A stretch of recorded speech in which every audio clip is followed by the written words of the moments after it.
my husband to work. I was taking the exit of 252B on Howell Mill Road. When I got there, Mr. Chia was in front of me. He was, we were in a complete stop. It was a red light.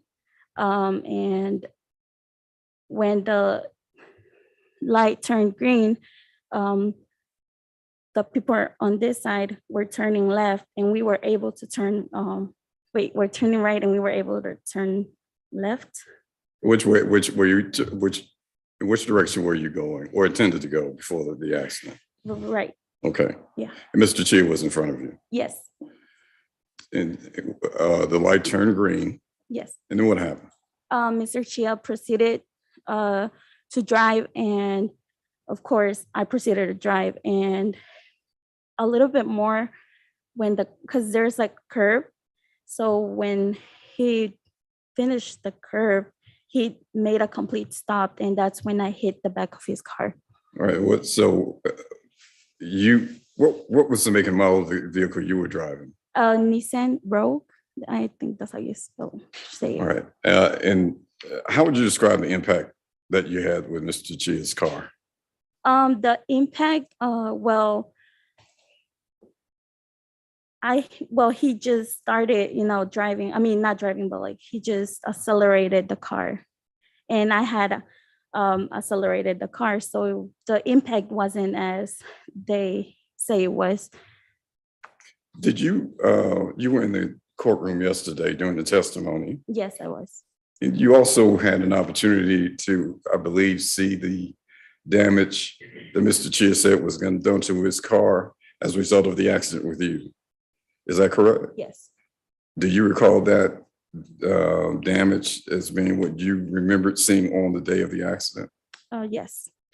All right. So after the impact, what did you do, and what did next? Well, when the accident happened, I stayed inside of the car because I had a baby, 1-year-old back then, and I had my 6-year-old. And so the baby was sleeping. The 6-year-old was, he got scared, and I had to stay with him. Mr. Chia got out of the car, and he started walking around my car, and he went onto the other side of the car, in his car. He went on the passenger side of his vehicle? Yes, sir. Mm-hmm. Did you have any conversation with Mr. Chia? Yes. First he called 911, and then he came to me and he asked if I was okay. And I said, yes, I'm okay. And then I asked him, are you okay? He said, yes, I'm okay. And that's when another driver on the back, since we were, stopping traffic, he told Mr. Chia to please move because we were stopping the traffic. So we decided to drive on it's a church, and there is no cars parked. So we went in there, and that's when Mr. Chia said that we were gonna change insurance information. All right. And did you call 911? I couldn't call 911 because at the day I didn't have a phone. My phone was broken, so I couldn't. All right. So after you pulled over to the church, yes, with Mr. Chia, did you have any further conversation? No, we just exchanged information, and after that, Mr. Chia and I left the parking lot. Were you able to drive your vehicle away from the accident scene? Yes. And you said Mr. Chia drove his vehicle away from the accident scene? Yes, he did. Did during the course of your conversations with Mr. Chia, mm-hmm, what did he say to you about any injuries that he may have had? He didn't say that he was injured at all. He never said anything about his neck or back or anything. How much time do you recall spending with Mr. Chia after the impact? Around 10 minutes. During that 10-minute period of time, did you see anything on Mr. Chia's body that would alert you or make you think that he was hurt in any way? No, but he did. Well, as I said before, when he got out of his car, he was wearing hospital socks. I'm not sure if he was just getting out of the hospital, but That's something that you saw about his apparel. yes. Did you inquire about why he was wearing hospital socks? No, I didn't ask anything about it. All right. So you left the scene of the accident and Mr. Chia left the scene of the accident. Is that correct? Yes, Who left first, you or him? he did. Okay. And where did you go after you left the accident scene? What did I? Where did you go? Where did you drive? Oh, I drove home. All right, very good.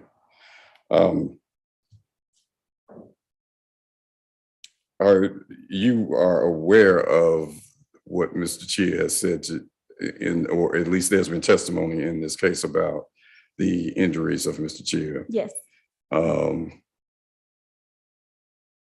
Well, strike that question. I withdraw the question. I have no further questions of the witness. Okay. Mr. Williams, did you have any other questions? No, Your Honor. All right. Mr. Huntley, questions for Ms. Santana? Hello, Ms. Santana. How are you today? I'm good. Now, let's start here. You say you noticed that Mr. Chia was wearing hospital socks? Yes, sir. What made you think they were hospital socks? Because I know what hospital socks look like. How do you know that? Because I've been in the hospital, gave birth to 2 kids. Understood. Yes. So, but you don't know if he had them from another year, another day, if they belong to him or anything other than that? No, I didn't ask. And you didn't ask him anything about the No, sir, hospital socks? I didn't. So you have no clue No, if they were hospital socks. no, they were hospital socks, but I had no clue since when he had them. So you touched them and examined them to determine this? There's no need to touch them. So how far away from Mr. Chia were you? when Like you- 1 step away. So you were 1 step away and Mr. Chia had on shorts that day? He had joggers, I think. I don't recall what he was wearing that day. When you say joggers, tell me what you mean by that. Like pants. Like running pants? Yes. Joggers. Okay. Thank you. You don't remember what he was wearing, but you remember he had on hospital socks. I mean, I didn't know the name of the joggers. So do you remember what type of shirt he was wearing? A red shirt. I have a picture. You do have a picture. Yes. Did you bring it here with you today? Okay. Now, you spoke with Mr. Chia after the incident, correct? Yes, I do. And did you ask him if he was injured? Yes, asked. Well, he asked me first, "Are you okay?" And he said, I told him I was okay, and then I asked him, and he said that he was okay. So you didn't bring that up when your attorney asked you. You know, we were here about his injury. Do you think that would be an important thing to state? Objection, argumentative. And misstates prior testimony. Okay. It's argumentative. So ask a different question. Did you bring this up when your lawyer first asked you about injuries? Can you ask the question again? Yes. Did you bring up the fact that you asked Mr. Chia if he was injured when your lawyer asked you about injuries? He asked the question. He asked me if we both talked at the scene, and we asked if we were both okay, and we both said yes, we were both okay. Was there a passenger in Mr. Chia's car? Yes, in front of him. I mean, he was side by side. He wasn't in the back. There was no passenger riding with Mr. Chia? Yes, he was side by side. Yesterday, they said that he was riding in the back, and he was at the front. Okay. Did you speak with him? No, So do you know his name? no. After you spoke with Mr. Chia after the accident, which was immediately after, correct? Have you spoken with Mr. Chia since then? No. Do you know if you haven't spoken with Mr. Chia at all since that No. one time? And No, that was sir. it. No. Now, your car was involved in the accident. Did you take any photos of your vehicle? I think I did. I'm not sure. I think I do. I have them on another phone. Did you bring those with you today? No, Now, this is my final question for you. Was this accident your fault? yes, it was because I was the one who hit Mr. Chia. I have no further questions. Do you, Mr. Ham, have any follow-up or redirect for Ms. Santana? No, Your Honor. All right. Ladies and gentlemen of the jury, do you have any questions for Ms. Santana? I see a few cards. Take a moment if anyone else wants to jot down questions, and we'll get them to Deputy Gordon.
Thank you.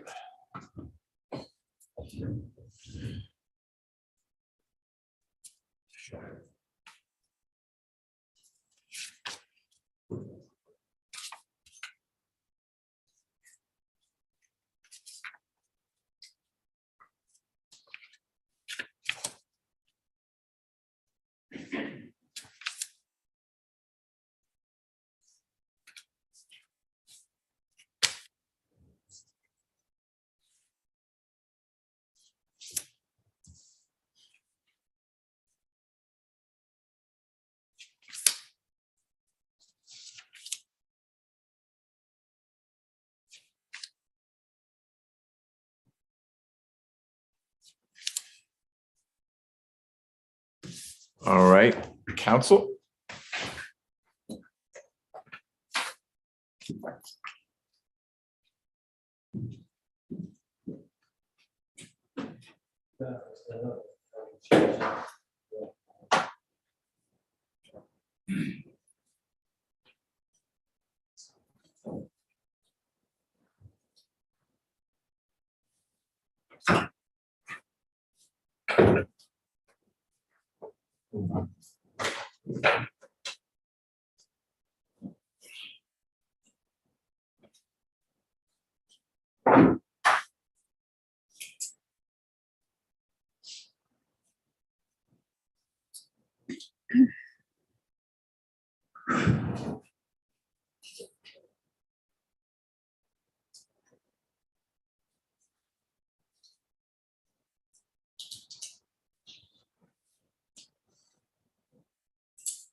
Ms.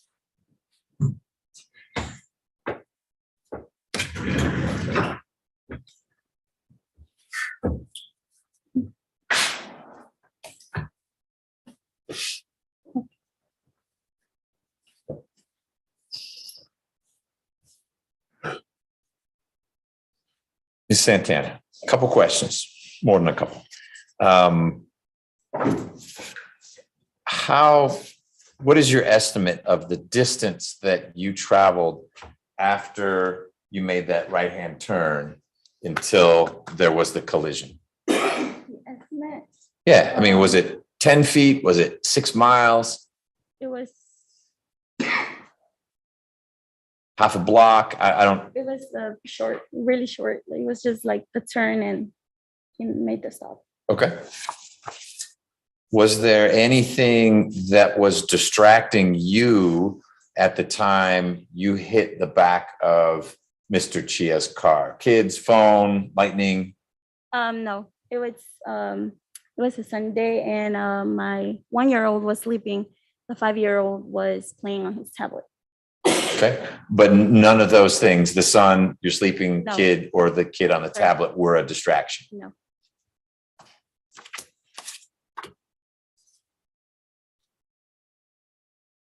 Did you see what caused Mr. Chia to stop suddenly? No, I didn't. It was just a complete stop he made. Okay. What would you estimate the speed was that you were traveling at when you made impact? It was probably like a 5 or less. It was like I just stepped on the is it accelerator? Accelerator? Yes, and it happened. Okay. Did you end up getting to see what the passenger of Mr. Chia's car looked like? Yes, I did. He got out of the car. Pardon me? His passenger? His passenger? Yes, he got out of the car. Okay, so it was a male, Yes, Hispanic male. Hispanic male, so not a relative of Mr. Yeah, Chia's. Okay. Mr. Ham, do you have any follow-up questions for Ms. Santana based on what I just covered? No, Your Honor. Mr. Huntley? I have no further questions. Okay, thank you, ma'am, for your testimony. You can take a seat. Mr. Ham, do you have any other witnesses to call on behalf of the defense? No, Your Honor, at this time, defense will list. All right. Any rebuttal? None at this time. Okay. Ladies and gentlemen, the evidence in the case is now complete. You've heard from the witnesses and you haven't received them physically yet, but all the exhibits have been admitted. So the record is closed. 2 things remain before you can begin your deliberations. 1, we're going to have closing arguments from the attorneys.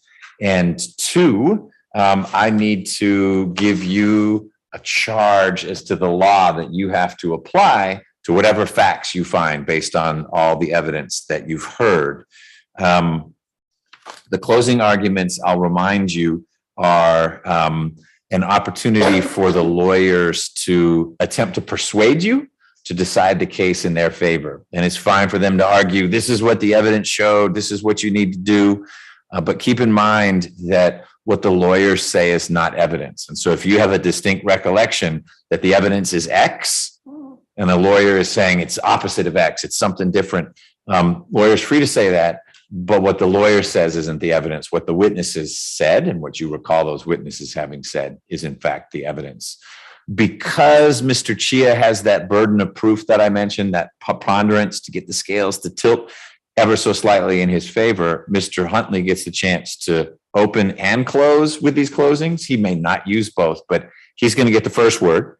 Then we'll hear from either or both of Ms. Santana's attorneys. When they're done, I'll see if Mr.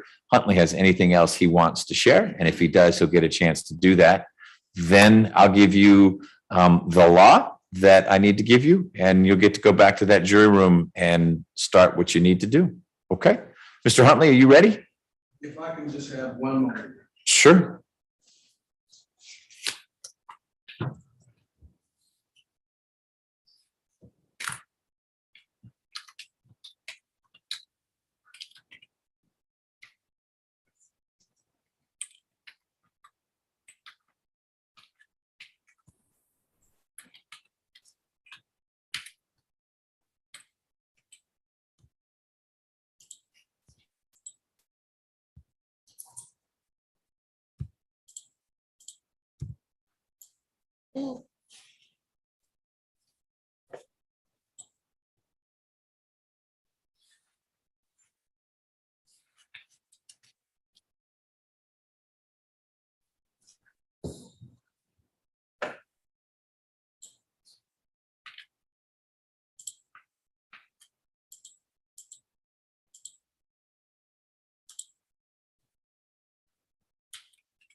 All right, Your Honor, I'm ready.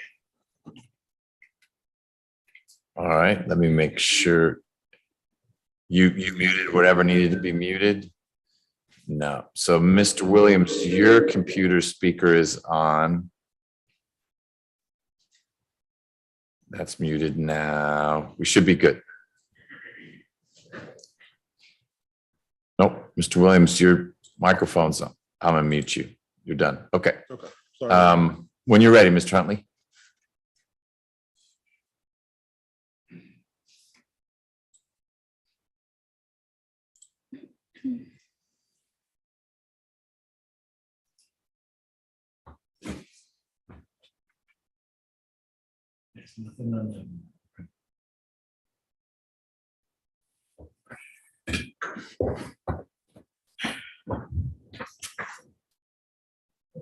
Well, I'm back.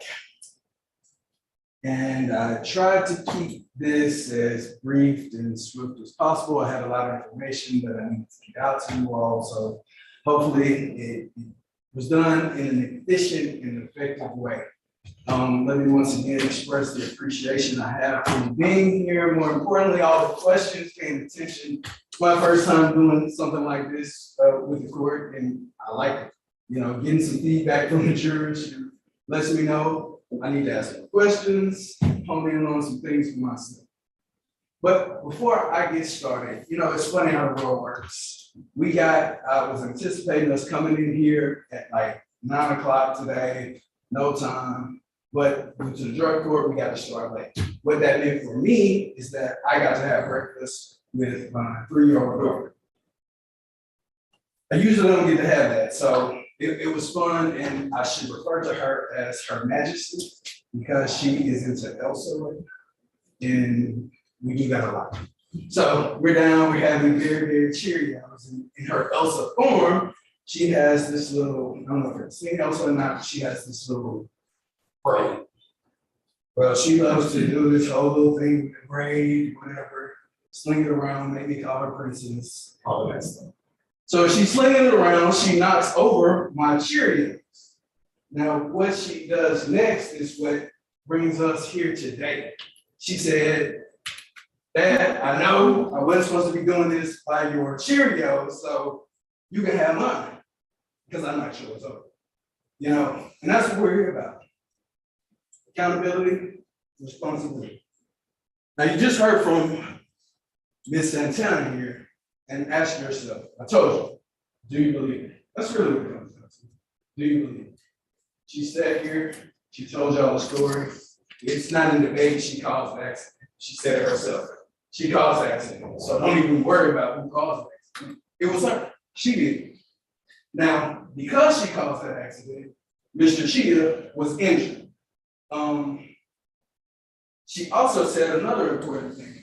She talked to him at the scene of the accident for roughly 10 minutes. You got kids in your car, you got people honking horns behind you, tell you get out of the way. Is that a time that you're really going to discuss injury? I mean, Mr. Cheetah comes out, she said it, and he asked her, are you okay? That's the truth.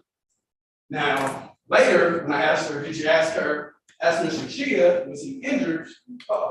That's all for you to decide. We all saw it, we all heard it, and I want to leave it there.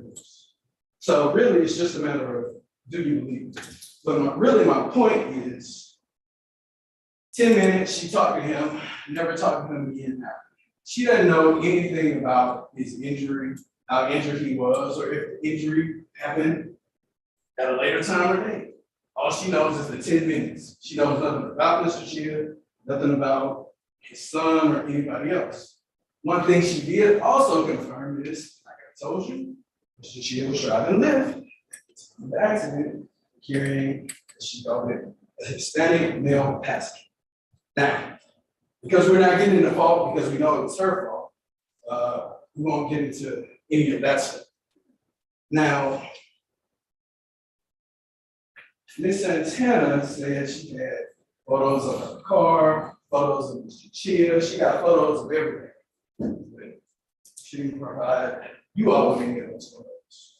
Whereas Mr. Chia took the same photos of his car, his vehicle, and the things that were going on, and he provided it to you all to review. So when you're back there thinking about, should we compensate Mr. Chia? Think about this accountability and responsibility and how Ms. Santana has failed. Well, she's been accountable, but now she needs to be responsible for paying Mr. Chia's medical bills, his lost wages, his payment stuff. I'm a bit ahead of myself. So I want to put that in mind. So we've been here for a day, and like the judge said, it is our burden of proof. What we have to prove and what we have proven is that Mr. Chia suffered injury and damage because of this crash in May of 2020. While a big ado was made about immediately, what does immediately mean? Does it mean right now? Does it mean 5 minutes from now, 5 hours from now, 5 days from now? Everybody's immediate is different. But what we have shown is that Mr. Chia immediately went and sought treatment at ACA the very next day after the crash. Now, what we have to prove to you all is that it's more likely than not that Mr. Chia suffered those injuries because of the crash. Now, what does likely not? Snitching. I don't know, I don't love this. Tip on that apple pen, that's all we have to do for you all to side with us. Smidget of an amount to mean more likely than not. So let's talk about something else. What does the evidence show us? What have we proven to you all? Well, I told you, this was a simple case. We're not even disputing liability here because we know Ms. Santana was at fault. So it's simple. Mr. Chia was injured as a result. Simple. Mr. Chia sought medical treatment because he was hurt because of this crash. Simple. Now, we also know, and the evidence is proven to you, and Mr. Chia told you, he's been involved in 4 accidents in his life. He never strayed away, tried to hide, or deceive. So I want y'all to think about what the defense counsel told you about Mr. Chia's treatment when he was down at ACA. They said his last treatment, he was getting better. They also said he was on his way to recovery. What does that mean? If you're on your way to recovery, that means you have not recovered. So as he is moving from May until August, he's injured. He hasn't fully recovered from this May injury that was a result of the crash with Ms. Santana.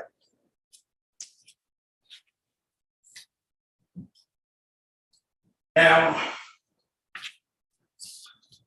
we know that Mr. Chia received additional medical treatment from Comprehensive Spine.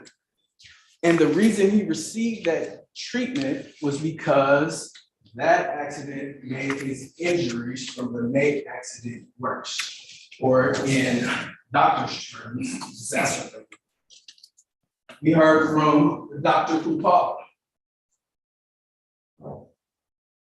He testified that he treated the same injuries that were seen on the MRI from ACA and on a separate MRI that he later performed.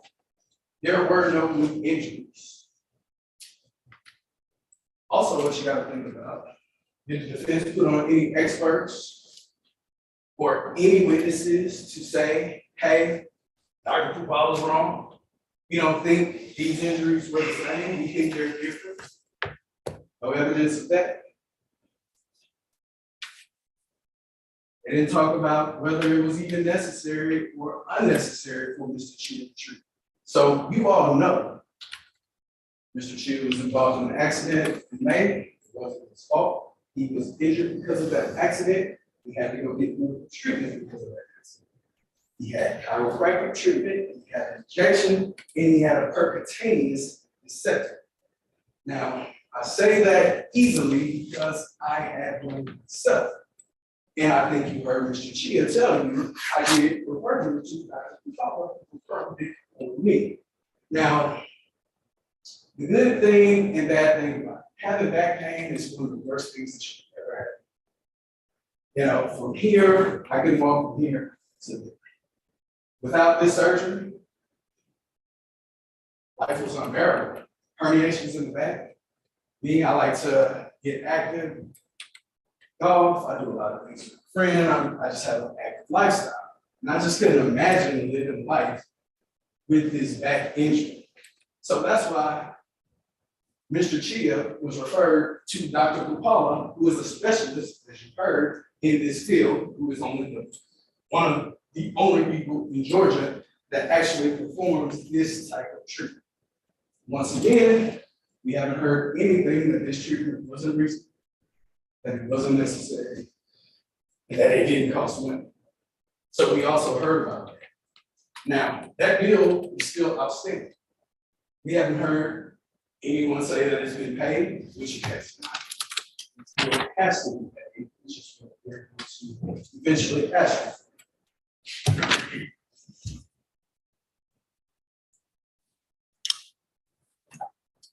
Your Honor, before he continues, I think I need to take up issue outside the presence of the court. With what's on the screen or something that was just said? Something that was said. Okay.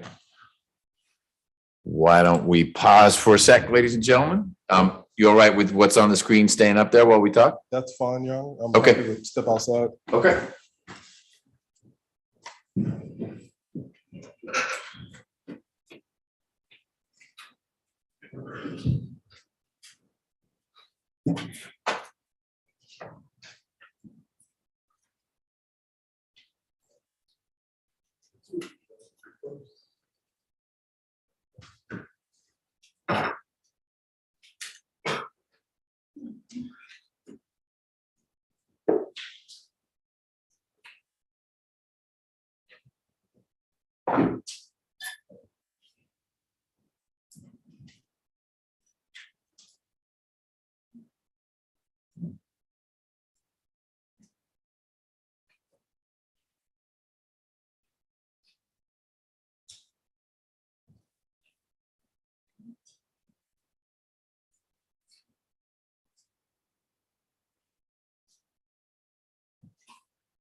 All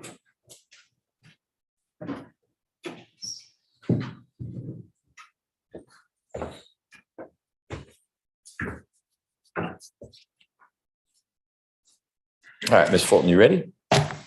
So ladies and gentlemen, I'm going to ask you to disregard a couple things you may have heard. Any reference that Mr. Huntley may have made to whether medical bills have been paid or not. I think the word you might have heard was outstanding. Don't worry about that. The question you'll be deciding is, are there medical expenses? What is the amount of those medical expenses? And is someone other than Mr. Chia liable for those medical expenses? It is immaterial whether they've been paid or not and by whom. And I don't think you'll hear from the lawyers again about whether the medical expenses are outstanding or not outstanding. Second, you may have heard something about whether the defense called experts or not. Disregard that. We're not going to talk about experts anymore in these presentations, other than insofar as Dr. Pupala might be deemed to be an expert in the field of pain management and treatment of pain, the things he talked about. The lawyers will be talking about that. They won't be talking about what other experts might have said, because you didn't hear from other experts. Okay. Mr. Huntley, you may pick up where you left off. So, moving on to my last point. Discussed why in the defendant from the August accident. Well, you'll see it, it's one of the exhibits that was submitted to the record. And guess what? That defendant paid for, it took accountability and responsibility for what they did. So that would be, that was all the money they had to do it, but that's how it was done. So you might ask, hey, why that? But as Mr. Giovanni said, he has not yet.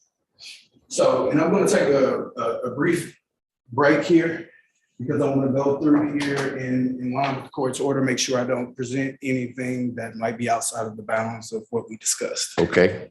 Meaning you're going to look at your I'm gonna PowerPoint. look at my presentation. Okay. And make a couple adjustments.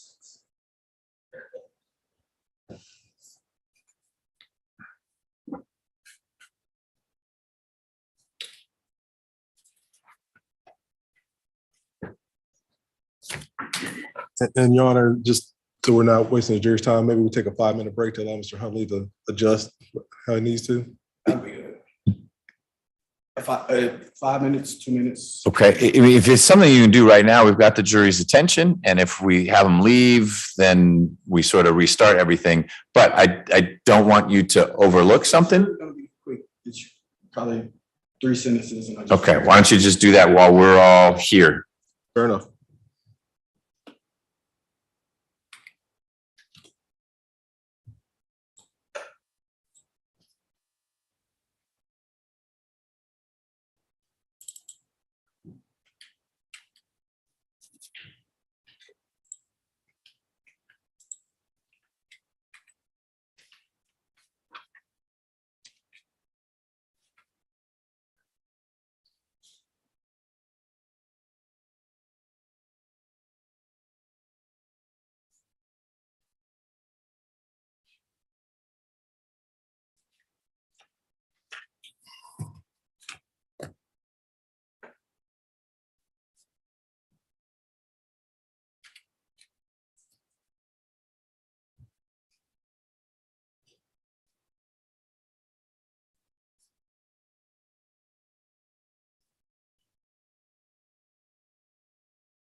The last thing the evidence shows, Mr. Chia must be compensated. Now let's talk about something else. What the evidence does not show. Doesn't show that Mr. Chia was injured prior to May 2020. His injuries are a result of that May 2020 accident. We just heard from the defendant. Mr. Chia wasn't the cause of the crash. We know that. We also know Mr. Chia wasn't able to work after that. There's been no contradictory evidence that he was able or capable of working after the crash. We know that Mr. Chia did not suffer any new injuries from the August 2020 accident. We know that his injuries from the May accident were exacerbated or made worse by that crash. There's no evidence that Mr. Chia has not suffered from excruciating pain. Mr. Chia testified to me. I was injured. I'm hurt. I still wear a back brace. I went and did chiro work. I went and had an injection. I went and had it for 2 weeks to say. Why else would I do that unless I was injured?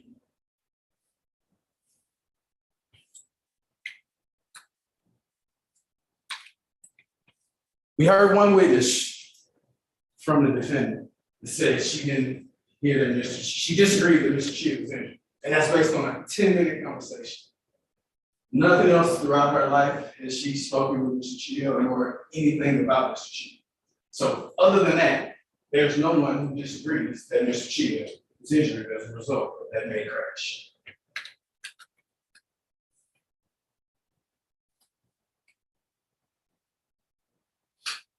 So let's move on. And I told you at the end of this, I was going to make this easy and ask you for some money. So we're going to get to the, how did I come about the money that I was asking? So I want to also say, if y'all remember, I asked Mr. Chia about this pie chart. We have this 100% pie. And I said, how much would you say you allocated your training to? The May crash as compared to the August accident. He told you all 98% for May, 2% for August. But what I did in this chart was that I like even numbers, round numbers. So I went 90 for May,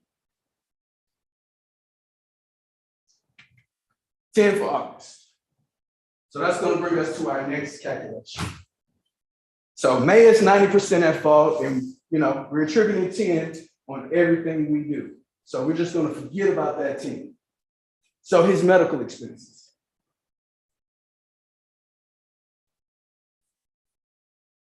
He had treatment at ACA, 90% times that 12,000. Plus, he had that injection, 90% at $9,100. And finally, the percutaneous vasectomy, 90% at $227,000. We're not saying that the August incident didn't cause him some harm, which it did, and we accept that. But what we're saying is their portion of what they're responsible for is that number for his medical expenses. You saw the vehicle? And Ms. Santana told you she had pictures of her vehicle, but she failed to provide them. So we're stuck with what Mr. Chia said and what he can show happened as a result of this crash. Now, average level of pain. So the doctor told you sometimes he sees patients, their pain might be at 1, he sees again it's at 4, sometimes it's at 10, sometimes it's at 3. So what we took was the average level from the time of the accident to date. And I'm going to give you the average level of pain Mr. Chia suffered would be about a 6 out of 10. So on average, sometimes it was less, sometimes it was more, but on average, it was 6 out of 10. So let's calculate that pain and suffering. What we would like to do is we're going to take that average level of pain and suffering, the 6 out of 10, and we're going to multiply it by that number I told you for the medical expenses, which is their portion, and that's how we get to this $1 million number. It's $1,495,000, 10, down. so you know. This is the defendant's portion. Now, we talked about lost wages. We said, Mr. Chia stated, in 2019, he worked full-time, sometimes 12 hours a day, which is a lot of work for anybody. I know I took those numbers too. But from 2019 to 2020, some months he makes a lot, some months he makes a little, but at the end of the year, you all your chips together, and this is how much I made for the year. In 2019, he made 77,000 roughly, and in 2020, he made 56,000. Now, the only difference between those 2 years is that 2019, he wasn't hurt. 2020, he was hurt. There is no other explanation for his lost wages, not that he didn't want to work. I heard him tell you I didn't want to work. He has to work to support his family, but there was no other explanation provided as to what's the reason behind it. So if we take the 77 minus the 56, we get to 21,301. So the total damages, medical expenses, we talked about proportion, 249,185. Pain and suffering. As a multiple of the medical expenses, pain and suffering is really the only way. It's a very gray area, but it gives you a foundation of something to work with. Because who's to say whose pain is worse, whose pain is less? A broken arm to somebody might not be painful, but to me, it could be excruciating. So the best way that we can do to try to capture this, and what I'm presuming to you as a way to capture it, is use it as a multiplier. So we got medical expenses, pain and suffering equals 1,744,295.70. And now we're going to throw in those lost wages of the 21,301, and we're going to come to a total damages of $1,765,596.70. That is how much Mr. Chia is requesting you all to compensate him for his injury. Well, I did make a promise. I said it wasn't 10 million, but it is more than one. Now, we talked about this, responsibility, accountability. Ms. Santana says she's responsible for this accident, and she caused these injuries. Now we must find her accountable, and that's the way we do it, by compensating Mr. Chia for his injuries, the lost wages, the pain and suffering, and the medical expenses.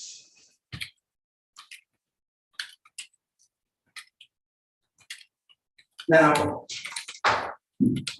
just because I asked you for it, of course, it doesn't mean you're gonna give it to me. I hope that you do. But think about this. How much money is it going to take to make Mr. Chia? Now, when you're asking yourself that question, you're not answering, is someone else gonna pay for it? Who's gonna pay for it? How's it gonna be paid for? We're asking you just to come up with a number. We're not asking you to enforce the number or feel like your number has to be enforced. We just need you all, your job, to come up with damages. What is that number? So that's what I want you to think about as you go back. Now, the defense is going to get a chance to talk to you, and then I'll have one final chance to speak with you, so I'll reserve the final words. Sounds good. Defense, how are you gonna divide this up? I will take care of the closing, Your Honor. Okay, Mr. Williams, your stage.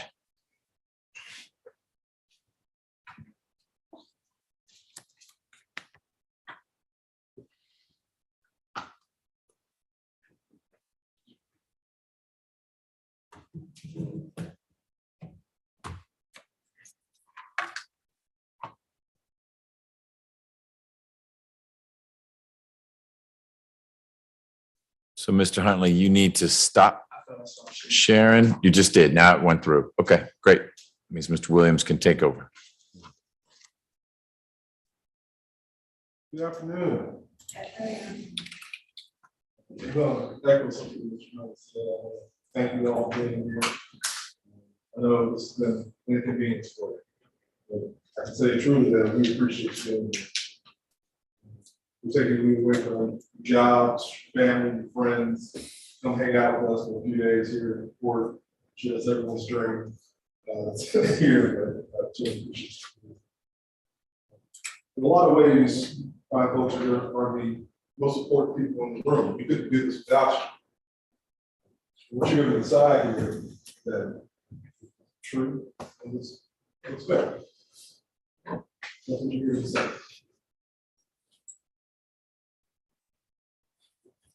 I want to point out something that was said by the judge at the beginning of the case, and again, right before some closing arguments. The burden of proof lies. What does that mean? That means that I, Mr. Hannah, Mr. Hannah, you could say nothing the whole case. You just sat down, absolutely nothing. And we found that Mr. Chia did not meet the burden of proof of every element of his claim. Still have problems. That's what that means. We have no proof. Now, I expect the defense counsel sure did, got there today. They didn't bring witnesses, they didn't bring photographs, they didn't do this, they didn't do that, because we didn't have to. That was not our work. It was trying to shift from. So that's a which I give him credit for trying, but that's not the law. The judge said it twice. He wanted to, they're his fault. The burden of proof. So Mr. Chia. Like that, every element of negligence, duty, breach, causation, damage. Y'all don't have to worry about it, because guess what? It's no question. So from the beginning, she took it. It's good. So it's causation of damage.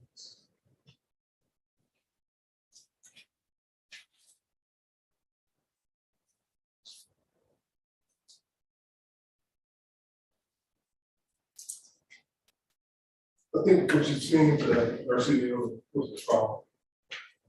It's an effort by plaintiff concerned to take advantage of this. Truly is. She's involved in the nation, she did it before. She asked me if he was hurt. He said, she, it's passenger wasn't hurt. That's his system. No one was hurt in this accident.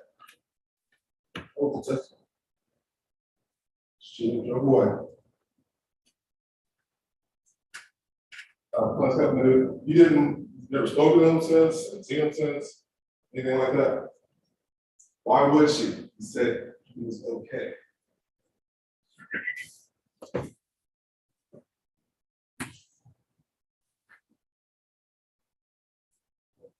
She's not here seeking compensation for the compensation. The listen one in the back of the door prior to the accident. That's what compensation is. First thing, or excuse me, second, third thing, the attorney Gallagher said during his open statement, I'm gonna ask for $1 million. Think qualify that. I'm asking for $1 million. That's what we want. We got up here and flashing numbers up on the screen. Somehow magically came up with 1.75 million or 1.8 million, I'll round it up. $1.8 million. That's what we want. We didn't ask she to compensate them, put it back where it was. That's not what they asked for. They asked for a pay. We're trying to take advantage of this.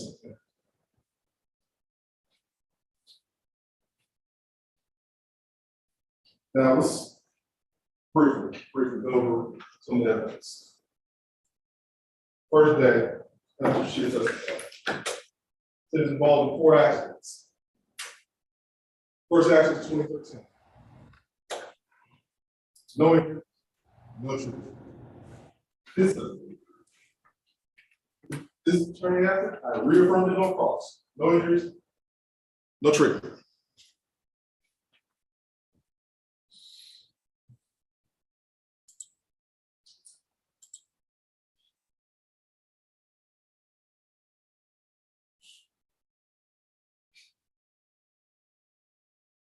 As you may recall, I showed Mr. Chia Defendant's Exhibit A. It's a record from Aetna. I showed this to him. Before I even showed it to y'all, I asked him to take a look at this to refresh his recollection. He confirmed that was his name, date of birth. Asked him to look at the middle of the page, refresh your recollection. Do you recall? He said no. I was forced to publish. There you see on the screen, March 24th, 2013. You were treated at the emergency room. Following a motor vehicle accident or a neck injury. Don't recall. It's not right. It's not. That was a repeating theme during his cross-examination. During his direct, call everything. That's true. That's correct. That's correct. That's correct. Well, I started asking questions. I don't remember that. I don't recall that.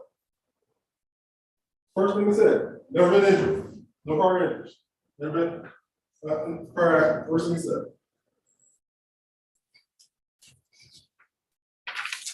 We'll turn to our accident. May 2020. He admits he made no claim of innocence. Listen, passenger was injured. Mr. Hibbing asked for an ambulance to come to the scene when he called 911. Said, blame it on COVID. We'll get back to COVID. So you need to be aware that you're all wearing masks. And I apologize for not wearing masks. I just want you to get good here. They're not coming, COVID. But he admitted, he didn't ask for an ambulance. He didn't ask for fire. Didn't ask for anything. Despite that, despite his sworn testimony, he goes to ICA the next day, says that he immediately had pain in his neck and back and head. His attorney seems to be trying to adjust what the word immediately means. I think we all know what immediately means. It means immediately.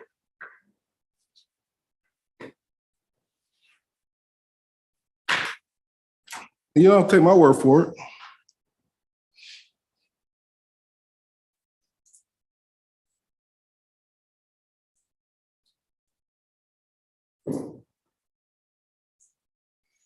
You'll see this. This is Defendant's Exhibit C.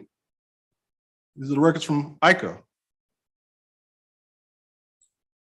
June 29th, 2020.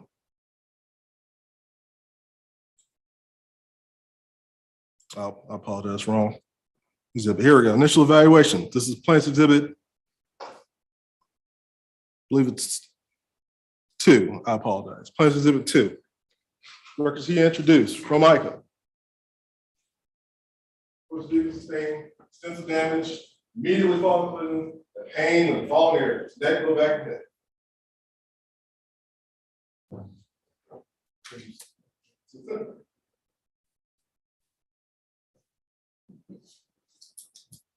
He also testified that he missed work. As soon as the accident occurred, didn't go to work, missed work. Following day, he hasn't missed any time for it. That wasn't the first time, the only time. He said it again in his own ICA records.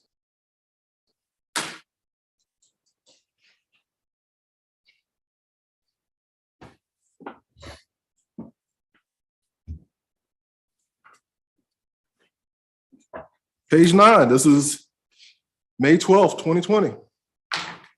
That's, yeah, May 12th, 2020. I've been able to work. The pain in the neck and low back. Said twice, been working. This testimony on cross is that I would actually work the following day. Okay. That was the testimony. We kept saying over and over again, couldn't work, can't work, didn't work. We'll get to this last witness here in a second. This is, I wanted to. By his last day of treatment, June 29th, 2020, I'll show you this instrument. Plain total load survival. Back payment was 1. Well, back payment was 2. Mild sentence. Firm to no mistake. Don't have to believe me, it's in the records.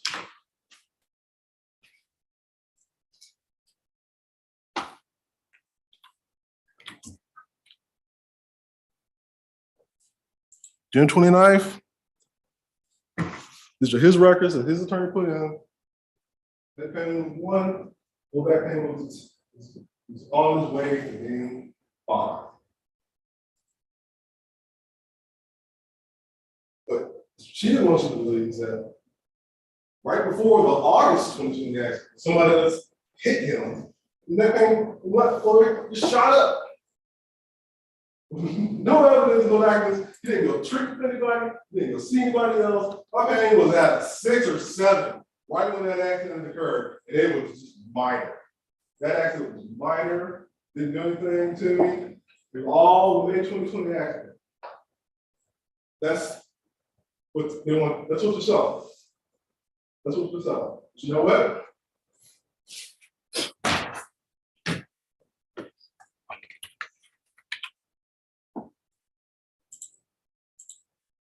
You saw this earlier. This is Defendant's Exhibit D. This is a record we got from Progressive, showing the demand that his attorney, this attorney right here, sent on January 8th, 2021. You might recall this during the case of the trial. This minor accident in August. This is the demand that she has sent through his attorney. Watch the accident. Here's the medical records. Here's what they indicate. Last sentence on the second paragraph. As a result of these debilitating injuries, she had to have percutaneous disc dissection. Next paragraph. Due to the collision of August 25th, 2020, Mr. Chia suffered from excruciating pain, which made it impossible for him to participate in normal daily activities. I didn't write that down. Mr. Chia's attorney wrote it. He sent it off as a demand. Said, hey, the August 2020 accident caused me debilitating injury, caused me excruciating pain. I had to have this procedure, which cost me $227,000. They say, don't believe that. It's all this thing. They're trying to take advantage of it. It's not right. You should be upset, but I am upset. Hold people accountable for what they do. Don't blame people for other people's mistakes. Other things happen to them. It's wrong.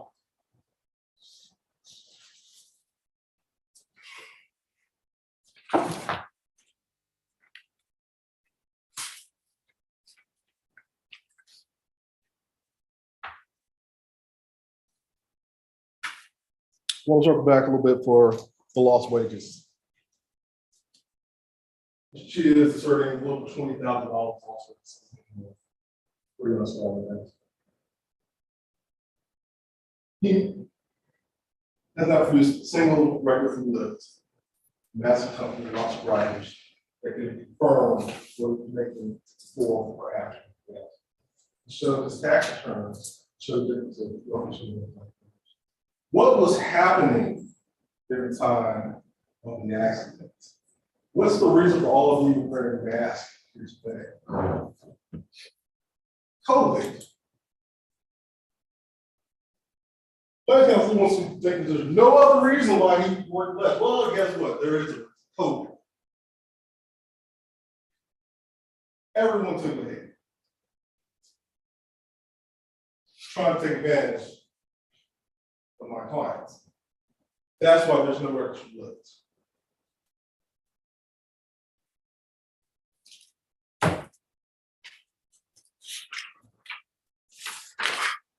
Dr. Papala. Dr. Papala, accomplished guy, Here's the problem. One, he's got a financial interest in this case. That makes him biased. Yeah, sir. So I don't know if I have a financial interest in that. You charge someone $200,000 plus. I don't know if I have financial interest in this case. I showed up for trial, testified.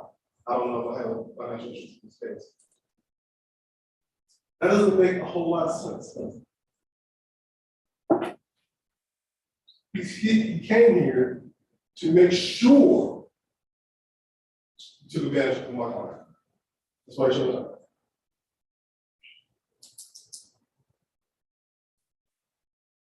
And you know what? He didn't have an explanation for why one set of records was played different from the other set of records. The records that my plaintiff's counsel sent to Progressive, and this is the I think the plaintiff did it. Make sure I get this right.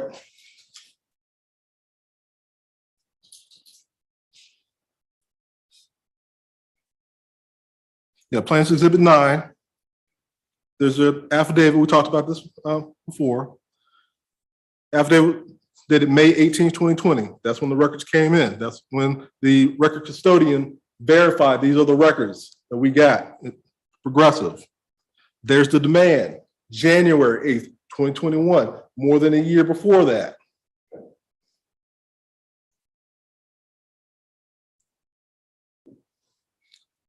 Here are the medical treatment of Mr. Chia from Comprehensive Spine. I'm not going to go through all of them. I'm going to show you this date, October 26, 2020.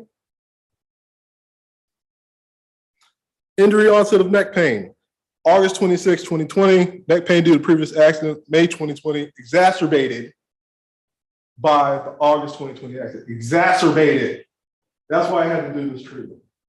That's the records he sent with his demand to Progressive. You just saw the demand. That's what he sent. You know what?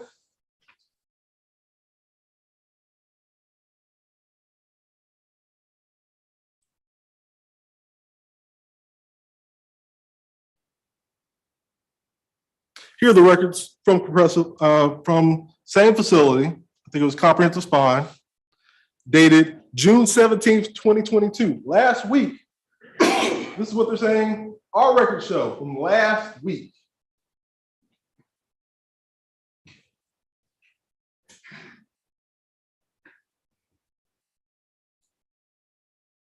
Same date, October 26, 2020.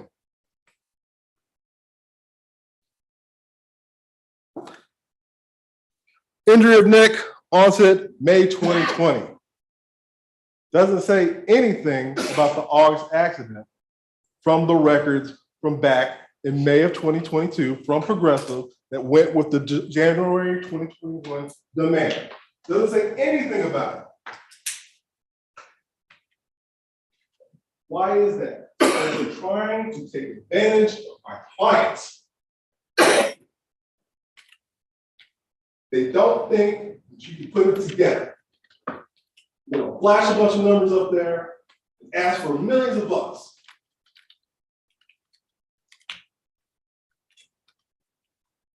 Another thing about, so you may recall this. He admitted on the stand that he offers an 80% discount to the patients that pay for it. 80%. He got up there, I asked him, well, you decided that roughly 20% of the charges is sufficient and a reasonable amount for the services you provide. So, I don't know. He owns the clinic. He runs the business. He's not going out of business. He knows exactly what the reasonable value of the services are. That's why he offers 80% discount, because he knows that these charges are ridiculous. They're absurd. He injected a needle in she's back for 30 minutes at max. He wasn't inpatient. He wasn't admitted to the hospital. He didn't do any of that. This is not a major surgery. He charged $200,000 plus. That's why y'all related to this guy, because he knows it's ridiculous. He knows that he can run his business on 20%. I guarantee you, that 20%, he is making a profit. That's not the bare minimum. He's not breaking even. He's running a business.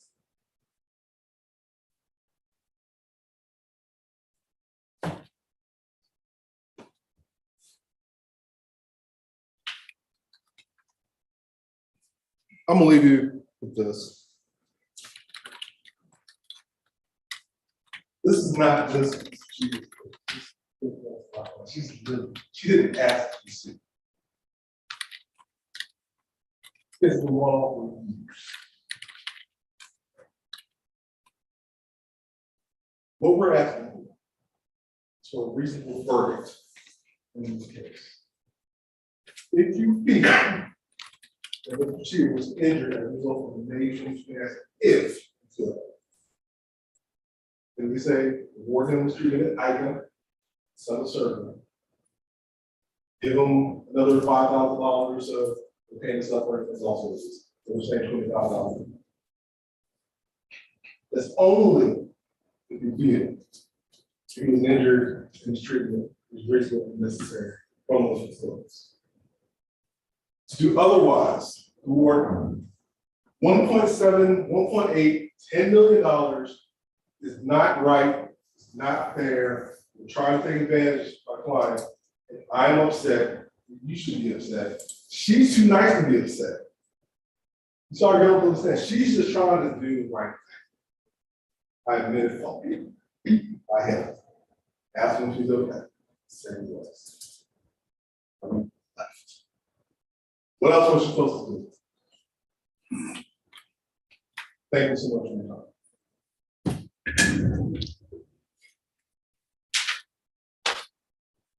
Thank you, Mr. Williams. Excuse me. Ms. Huntley. Yes, I'm gonna share my screen.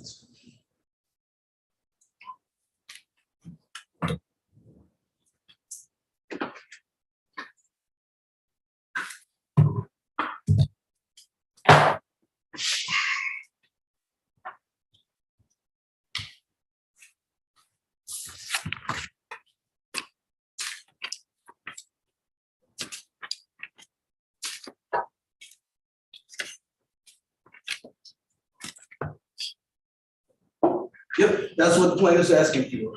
Now, Mr. Williams just said, what else could she do? Well, she could have said sorry. I don't think we've heard that from her. She's on the stand. She could have apologized. You know why she didn't say that? Because they don't have to do anything. That's what he just told you. They get to do whatever they want to do, whenever they want to do it, including deciding how much somebody should be compensated, how much someone is injured. They don't have to put on anything to contradict what Mr. Chia has said about his lost wages, about his pain and suffering,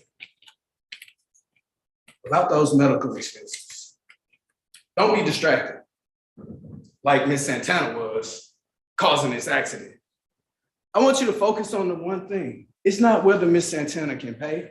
We're asking you to come up to a number. I gave you a nice little formula on how you can come to this number. Mr. Williams just said, pay him for this, pay him for that. Well, clearly, Mr. Williams has never had back. Because if you had truly had back, you would pay any amount of money to make it go away. And you will do anything to make it go away. One thing you won't do is just say, okay, I've had this treatment, I've had this injection, I'm fine. I'll go on about my life, I'll try, I have to work, but now my pain is so severe, come this next accident, which Mr. Williams said, he was still in pain, you heard it from him. Now my injuries have been made even worse. So now I gotta take it a step further. You know, Dr. Kupala came in, told you about the steps of the course of treating this type of injury. There's no one right way, one wrong way. It all depends on, you know, nature of the injury and how you want to treat it. But generally speaking, it goes from conservative chiropractic care to maybe some injections to maybe secondly to maybe even something further. Now, what you don't have in the record is Mr. Chia taking it to another level. meaning that he did have some relief from that percutaneous mastectomy, which means, guess what? Because it was necessary, it also costs money. I don't think anybody works for free. That's just the nature of the society we live in. So how much it costs, it's his business, he runs it, he knows. One thing we also know is that, yes, he does give an 80% discount to those that can pay. Well, yes, he did get an 80% discount. Can't pay, Mr. Chief. Your Honor, Mayor. Need to take up issue.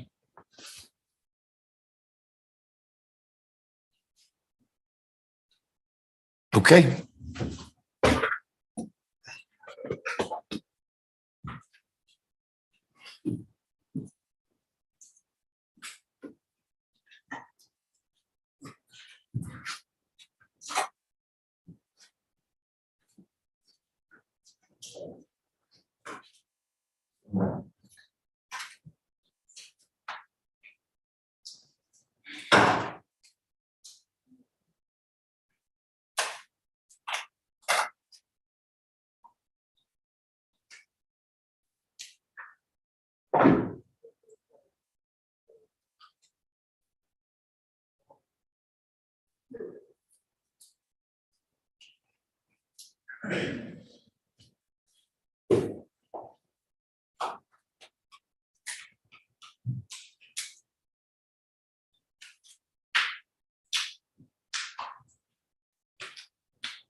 Gentle reminder, you are not to concern yourselves with anyone's ability to pay, who has paid a bill, if a bill has been paid or not.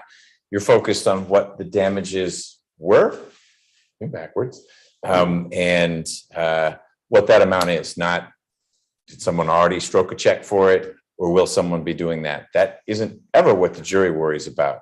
That's something that the parties would deal with later if there's a verdict that awards any damages. Okay?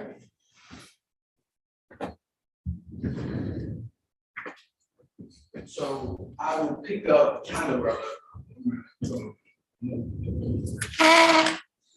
thing I like to point out. Mr. Williams shows you all a lot of exhibits, making these arguments. I ask yourself, during the course of this trial, has he ever shown the entire exhibit? He only shows the portions that seem to support his position. Whereas Mr. Chia, on the other hand, is the entire record. Every exhibit he has, every record he has, whether good or bad, he has shown it to you and provided an explanation as to why it existed and the reason why it existed that way. Two things that I told you about that demand. And one thing Mr. Williams didn't show was the record that was in support of that demand letter, which did say Mr. Chia's accident in August was an exacerbation of the May accident.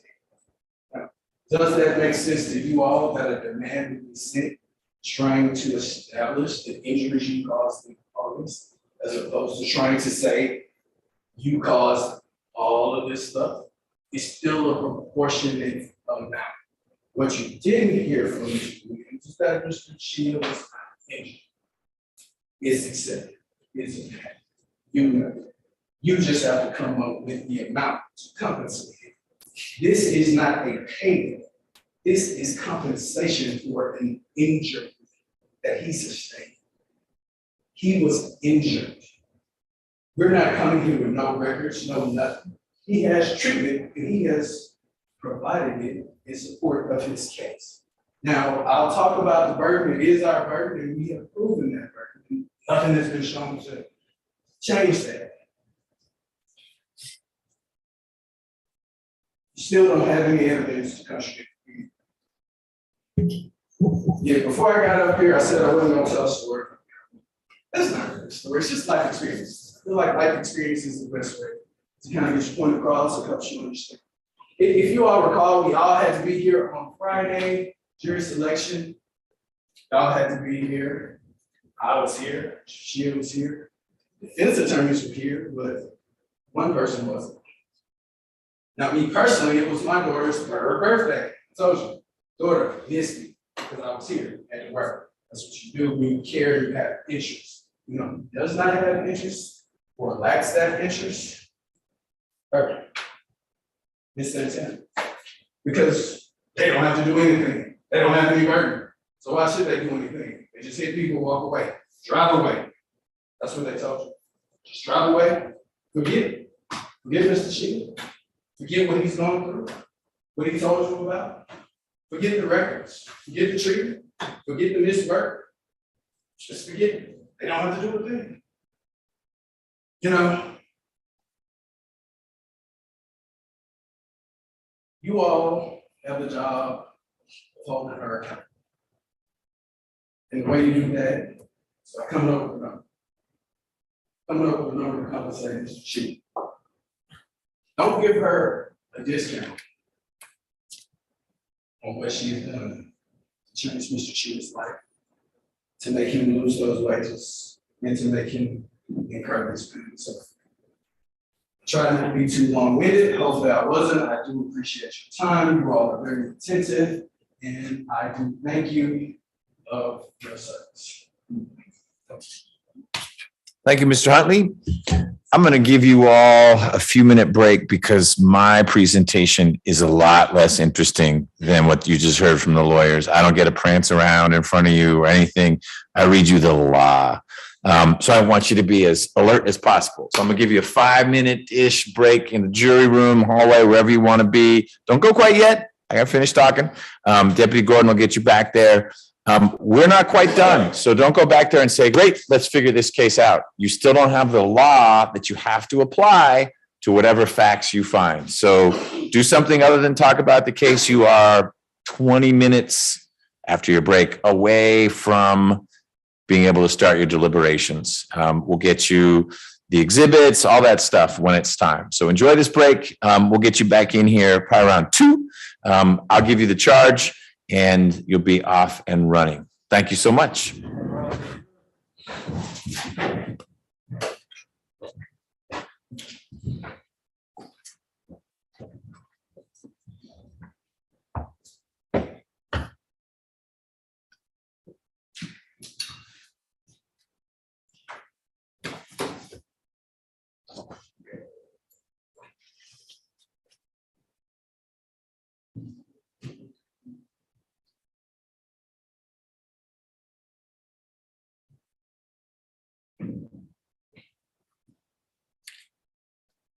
All right, Mr. William, you all can be seated.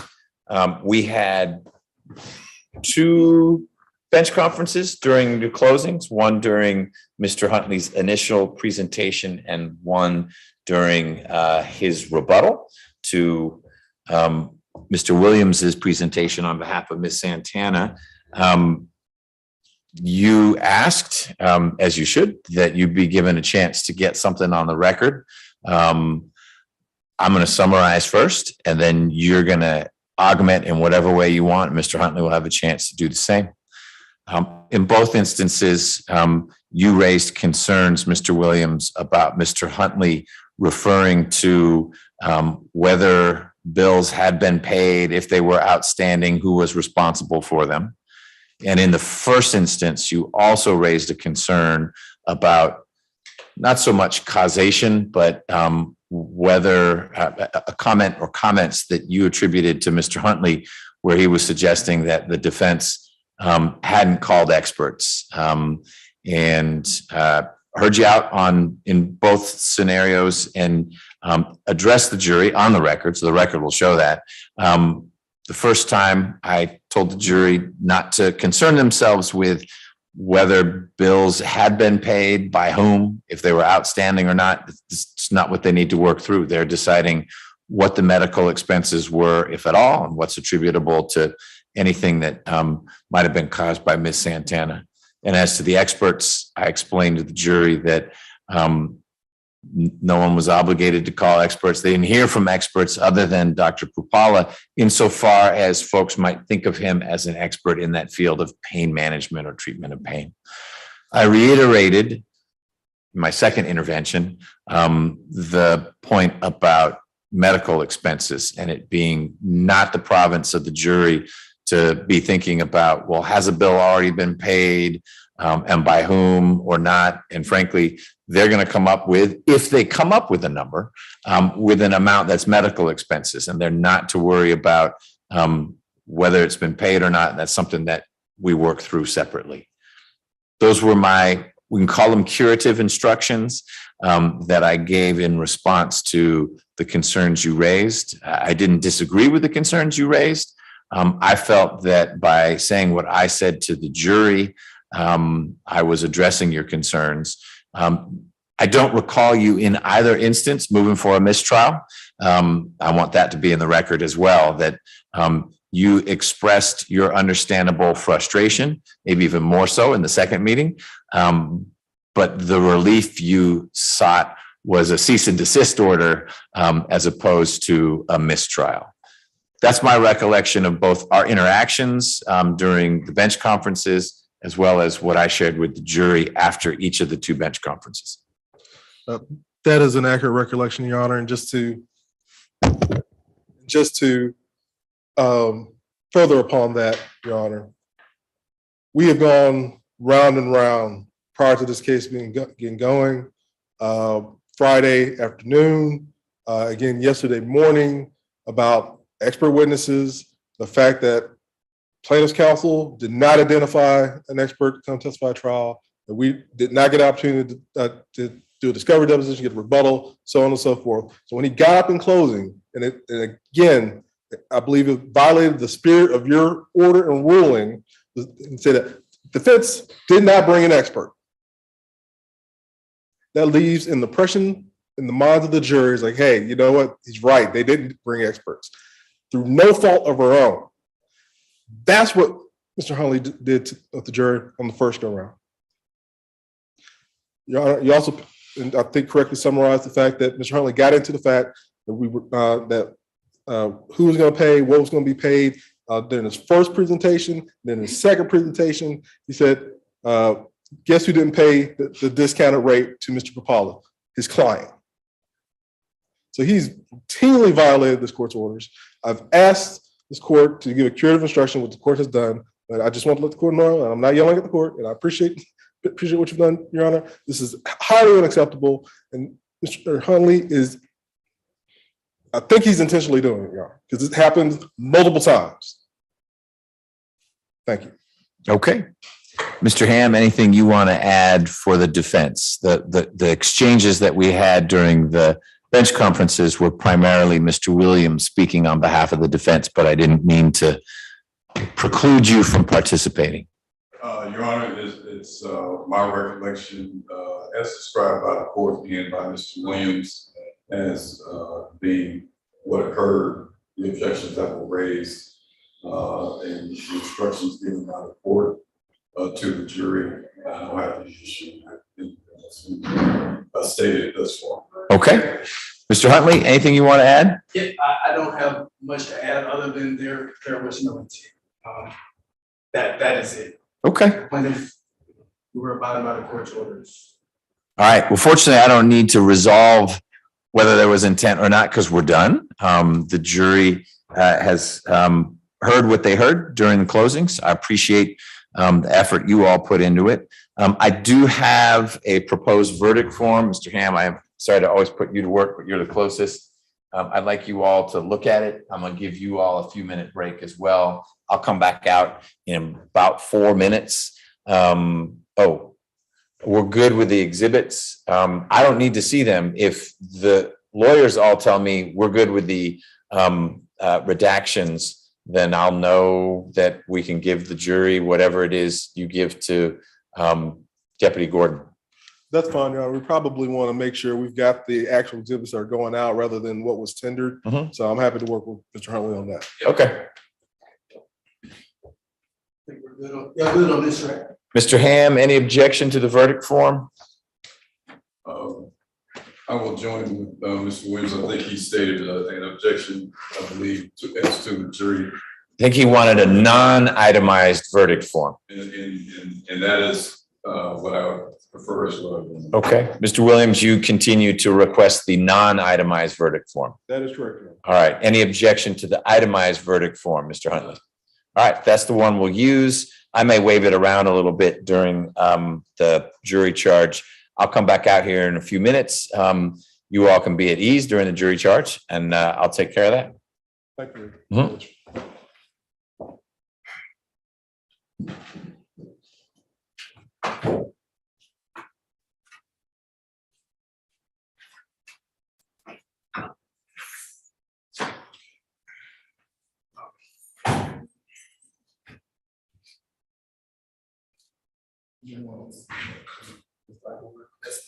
That's all right, so that's not going there. That's fine. So let's take it from the top. Let's take it from the top. I think that would be a better way. Okay, that's all. Those are scalps. Those are the copies. Okay, so those are, yeah, let's. Move on, okay? All right. All right, these are the originals, okay? All right. This is a D.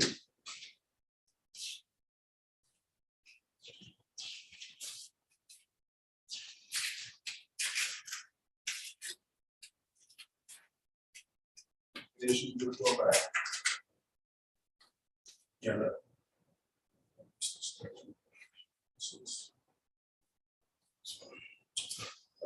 This is not going back.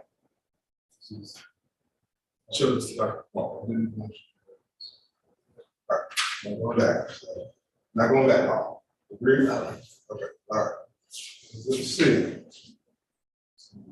Motion like it.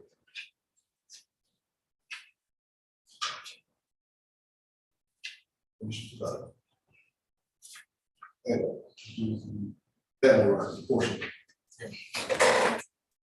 She putting the whole in the record in? Why don't we just do? Did you redact? We done with that? You just want to, oh, that's fine. That's fine. You can just put the defendants in exhibit. Let's go back. Well, that's in the contract. This is it. No, we added this to A. That's what. That's your exhibit. We'll discuss, we'll put this in the discuss part. Discuss. That's fine. All right.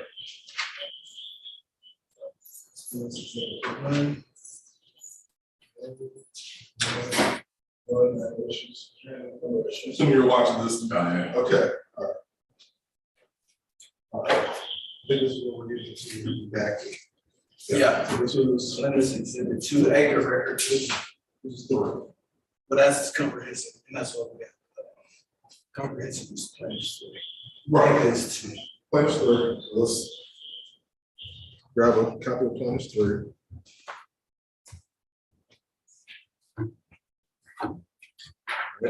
Redacted. I'm hoping you didn't redact after you said that to me. Not sure she can do that. All right, so that's the original, not going out. Okay. Plans with two, That's A. that's the original. Okay, And I'm just gonna put it in order. that's fine. Before you do that, Two, I mean, on the going out. That's why this is reacting, just let you know. Clear on that, with a whole lot of it actually. All right, we're clear on that one. Take the original, not going back. Yeah. All right, so it's 5, go back. 4, 5. Two pages. Yeah, it's 2 pages. It's not Two pages. 2 different images. You said so. All All right, well, it is what it is. Plans to do 4.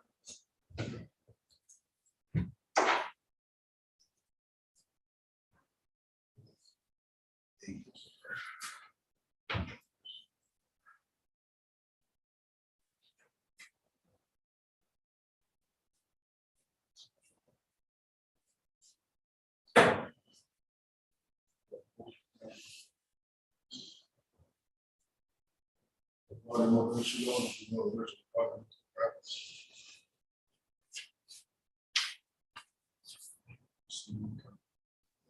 So who wants on fire?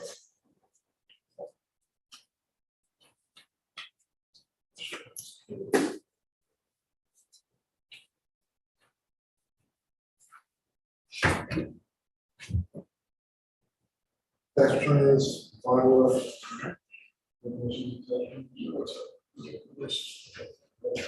Summary and final issues. That's 9.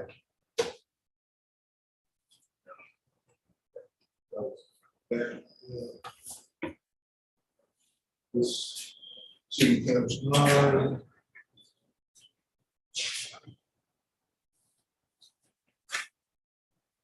Good. Thank you. I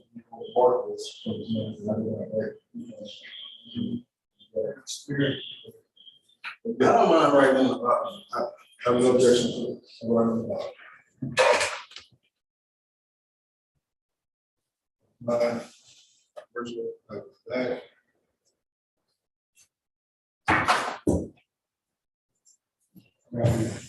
This. Treasurer. It's just not this.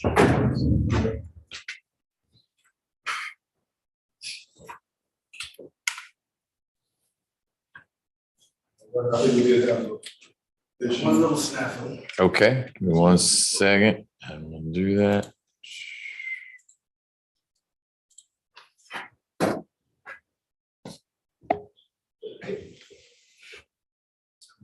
Oh, well, we want to get it on the record? Yeah. Okay. Then we'll wait for the court reporter. Which exhibit or exhibits? It's Defendants exhibit A. the plaintiffs. A is the Aetna records, Plaintiff wanted to introduce the entirety of the record, right? which you can do, but he's got a record, it's going good. He's got a what? He's got a market as plaintiffs and can't do defense to it. Okay, we had, all right, we'll get it on the record. Yeah, well, let's- What we had discussed was, let's just turn exhibit A into all the Aetna records. And we may have been talking about it and you were doing something else, just no one objected at the time. I don't care what we call it. And if we need to call it plaintiffs, it's just, there's nothing in the record right now about there being a different exhibit. That's fine. I just don't want to call defendants exhibit A. Okay. Or whatever we want. Okay. Is that the only issue? Yeah, because he wants to sit back. He wants to separate the record. Is what he wants to do. Well, And that's- exhibit A as admitted is the discrete thing. And that was the discussion that we were adding the entire. record. okay, well, we'll get it, we'll get on the record, what we're going to do next. Okay. All right.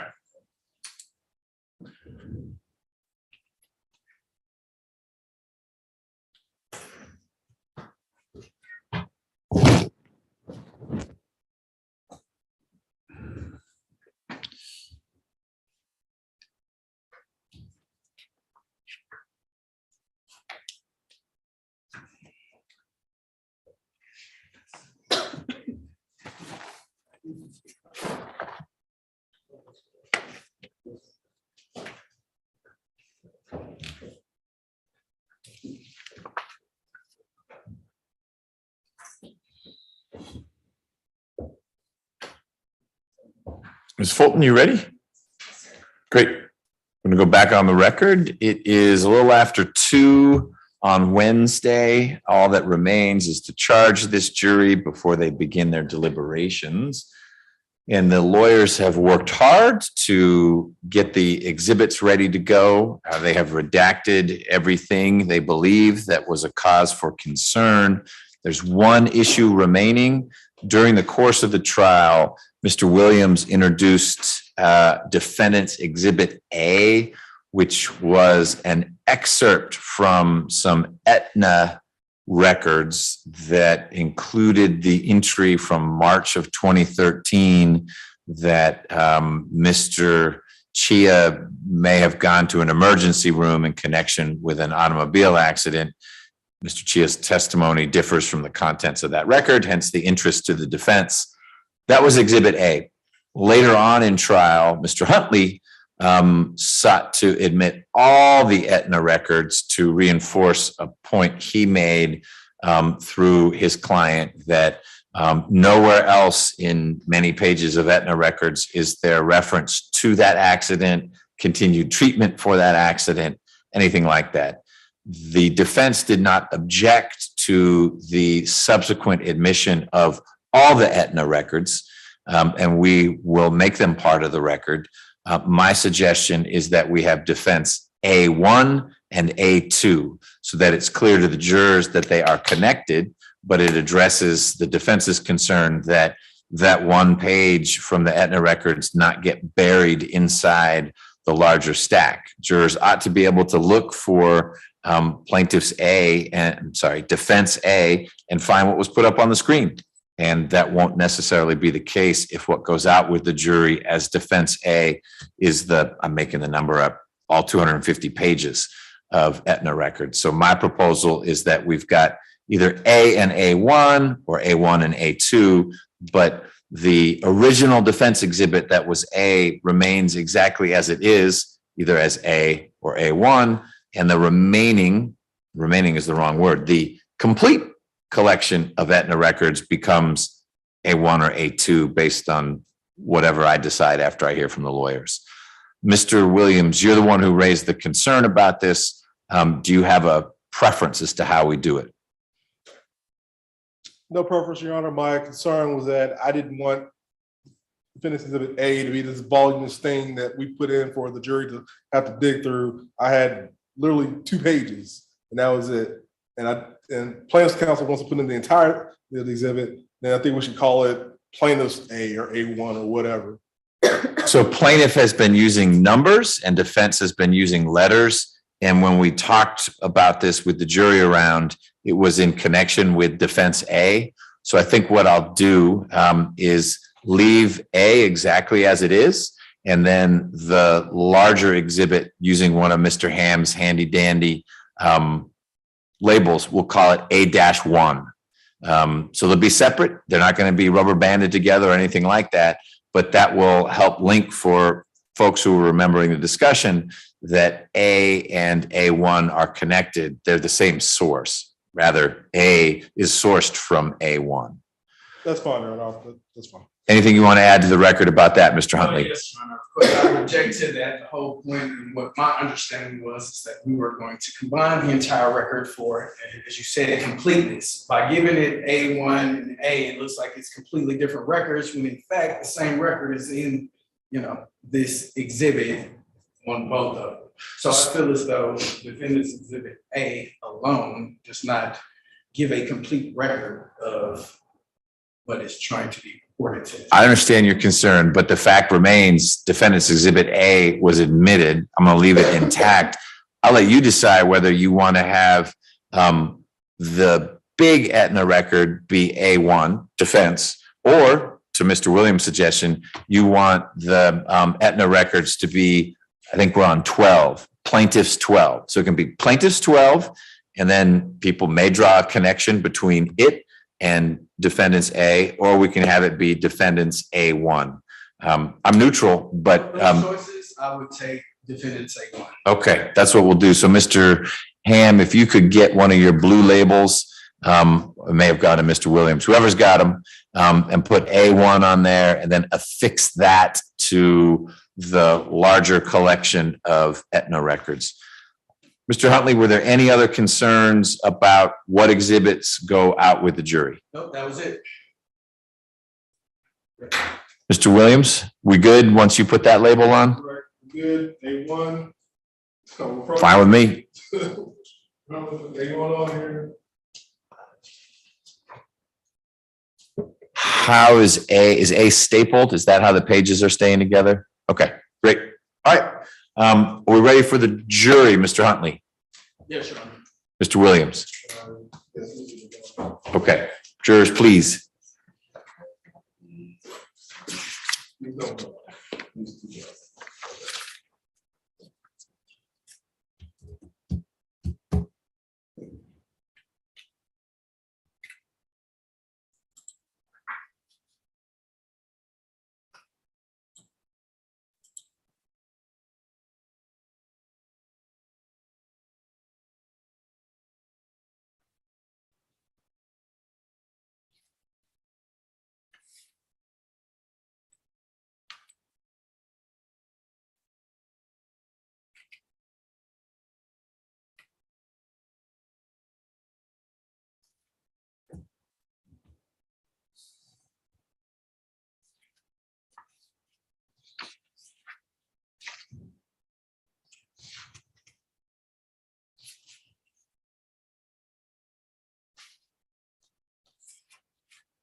So I'm changing the verdict form.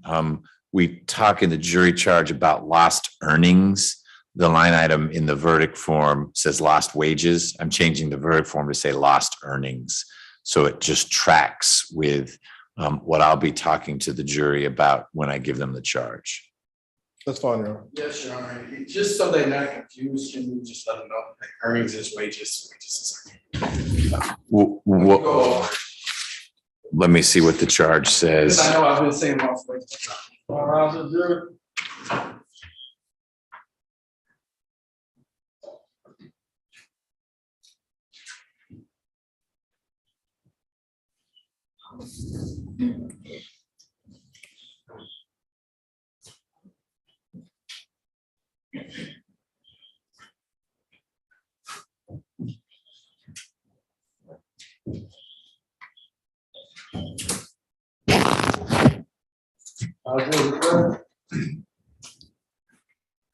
Thank you, Deputy Gordon. Just making sure this is printing out. It is. Did you have a good break? You excited to be back? Of course. So it's my turn to have a PowerPoint, and we will not have to have any sidebars during my PowerPoint.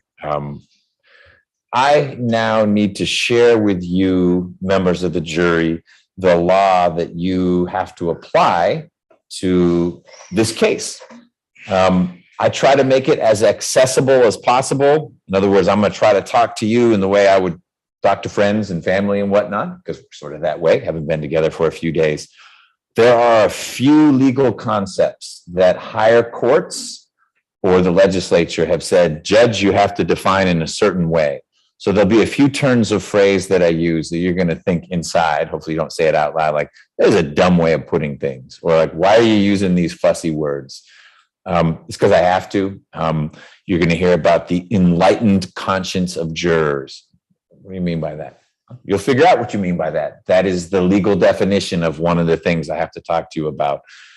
So in advance, I apologize if a little bit of what I say seems like I'm talking in a stilted manner. It's not how I normally talk. I don't go home and talk to my kids about my enlightened conscience or theirs. Theirs is not enlightened. But it's important that you follow along. You will get this document, the thing I'm reading from, this law you'll get. So you're free to take notes, but don't panic. Like, enlightened, what did he just say? You'll get the document. You can read it as many times as you want. Number two, most of what I say is going to be on that big screen too, the actual charge. What I'm saying now is not up there. But when we get into the charge, the legal concepts Some folks hear better, some folks see better, some folks want both, and you'll get both. I'll be reading it and you can see it on that screen. But most importantly, again, the jury charge will go back with you along with all the evidence, and you'll be able to refer to this if you're trying to line up, what did you say about damages? What I said about damages is in this document. Let me get your verdict form. Here it is. All right. You all have been considering the case, as it says on the screen, of Therese Chia and Dania Rios Santana. Plaintiff Chia, it's not on the screen yet, just the name of the case. I promise the words will get up there. Filed this suit in connection with an automobile accident that occurred between the two parties on May 5th, 2020. The defendant, Ms. Santana, has admitted that she is at fault for the collision, leaving the question of whether the accident caused plaintiff any damages as the sole issue for you to decide. The plaintiff must prove his case by what is known as a preponderance of the evidence. That is, evidence that is sufficient to incline a reasonable and impartial mind to one side of the issue rather than the other. If neither party proves its case by a preponderance, in other words, if it's a tie, the scales are exactly even, your verdict would be in favor of defendant without a money recovery for anyone. Evidence is the means by which a fact is established or disproved. Evidence includes all witness testimony and exhibits admitted.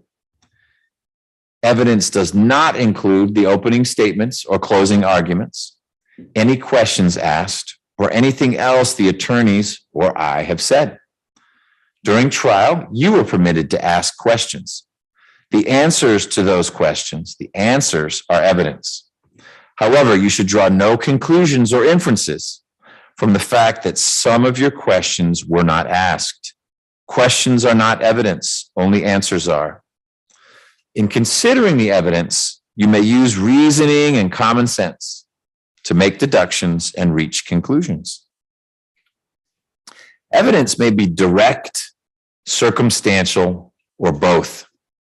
An example of direct evidence is the testimony of a person who asserts that she has actual knowledge of a fact, such as an eyewitness. I was there, I saw the light, it was red, and the car went through the red light. Circumstantial evidence is proof of one or more facts that tend to prove some other fact by inference. The example that lawyers often give is we're here, no windows in the courtroom, and people start walking in with umbrellas and they're all wet. The inference, the circumstantial evidence would be it's raining outside. We don't know, maybe a pipe broke on the floor below and that's why people are wet, but circumstantial evidence that it was raining outside because people come in here with umbrellas and they're all wet. There's no legal difference in the weight that you may give to either direct or circumstantial evidence. You should not be concerned about whether the evidence you're considering is direct or circumstantial. You must determine the credibility or believability of the witnesses. In doing so, you may consider all the facts of the case, the witness's manner of testifying, the probability or improbability of their testimony, and their interest or lack of interest in the outcome of this case. In determining credibility, you may consider evidence offered to attack a witness's credibility. This can include evidence of a prior inconsistent statement and or bias for or against a party to this lawsuit. Credibility may also be attacked by disproving facts to which a witness testified. In determining the credibility of a witness whose credibility has been attacked, you may also consider evidence offered to support the credibility of the witness. Your assessment of a witness's credibility may be affected by comparing his trial testimony to statements he made before trial. You must decide whether there is a reasonable explanation for any inconsistency in a witness's pretrial statements when compared to the same witness's trial testimony. Make sure all the words visible, isn't it? Nothing's blocking it. Just a little screen in the corner. Damages. Damages are given as compensation for any injury sustained from a tort. A tort is not a pie. It is an act or omission that causes injury to another that gives rise to civil liability. The defendant has admitted that she committed the tort, that is the automobile accident in this case. You must decide whether that accident caused any damages to the plaintiff. When one party is required to pay damages to another, the law seeks to ensure that the damages awarded are fair to both parties. Would it help if the screen, I noticed some of you way in the back, I can't quite see the screen. I don't know how long the cords are though. I don't think we can move it to the middle. You're good? All right. I don't want you to get a neck injury. That'd be a different tort. I don't work through your neck injury. We'll call Dr. Pupala. Put the needle in there. If you believe that the plaintiff is entitled to recover, you should award plaintiff the amount you believe is reasonable and just in this case. Expenses. Necessary expenses resulting from an injury caused by a tort are a legitimate item of damages. As to medical expenses, such as hospital, doctor, and medicine bills, the amount of the damage would be the reasonable value of reasonably necessary expenses. You are not to consider future medical expenses, if any.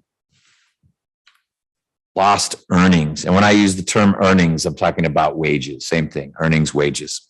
Loss of earnings from the time of the alleged injury to the time of trial is a legal item of damages, and its measure is the value of the earnings that the evidence shows with reasonable certainty plaintiff has lost as a result of the injury.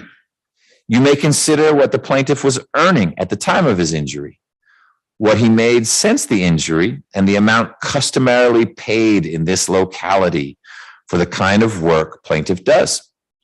There must be some evidence before you as to plaintiff's loss of earnings for you to award this type of damages. You may not speculate, and you are not to consider future lost wages, if any. Here comes the enlightened conscience part. Pain and suffering is another legal item of damages. The measure of pain and suffering is the enlightened conscience of fair and impartial jurors, which means you decide what pain and suffering is worth. Questions of whether, how much, and how long the plaintiff has suffered or will suffer are for you to decide.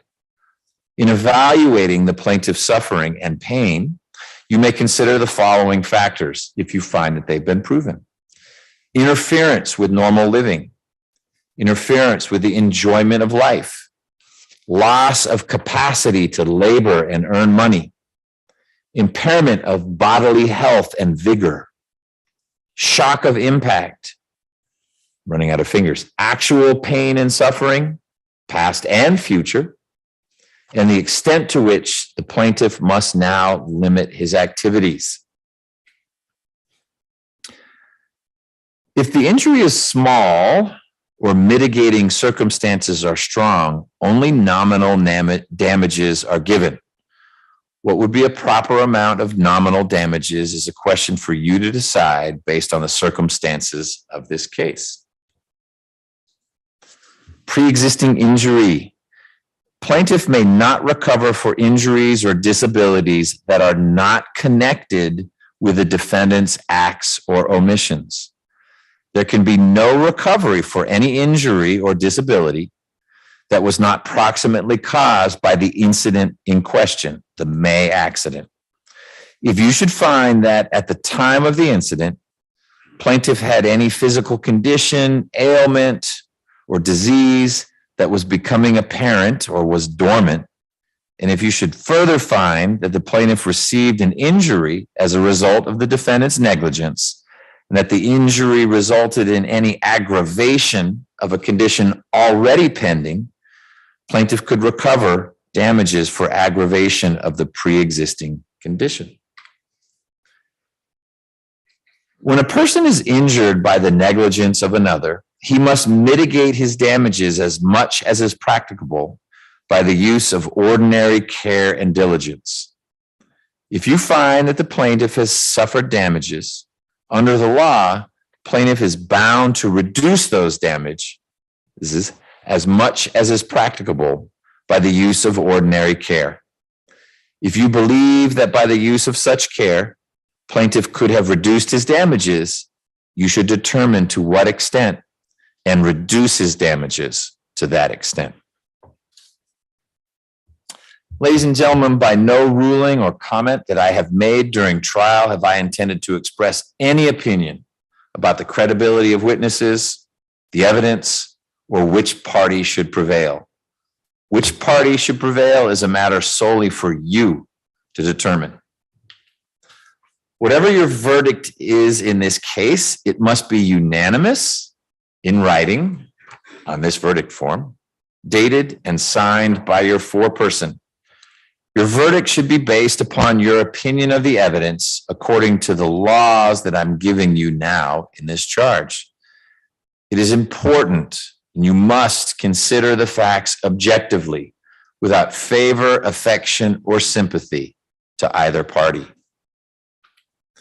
If you believe from a preponderance of the evidence that plaintiff is entitled to recover damages, you should award him the amount you believe the evidence justifies.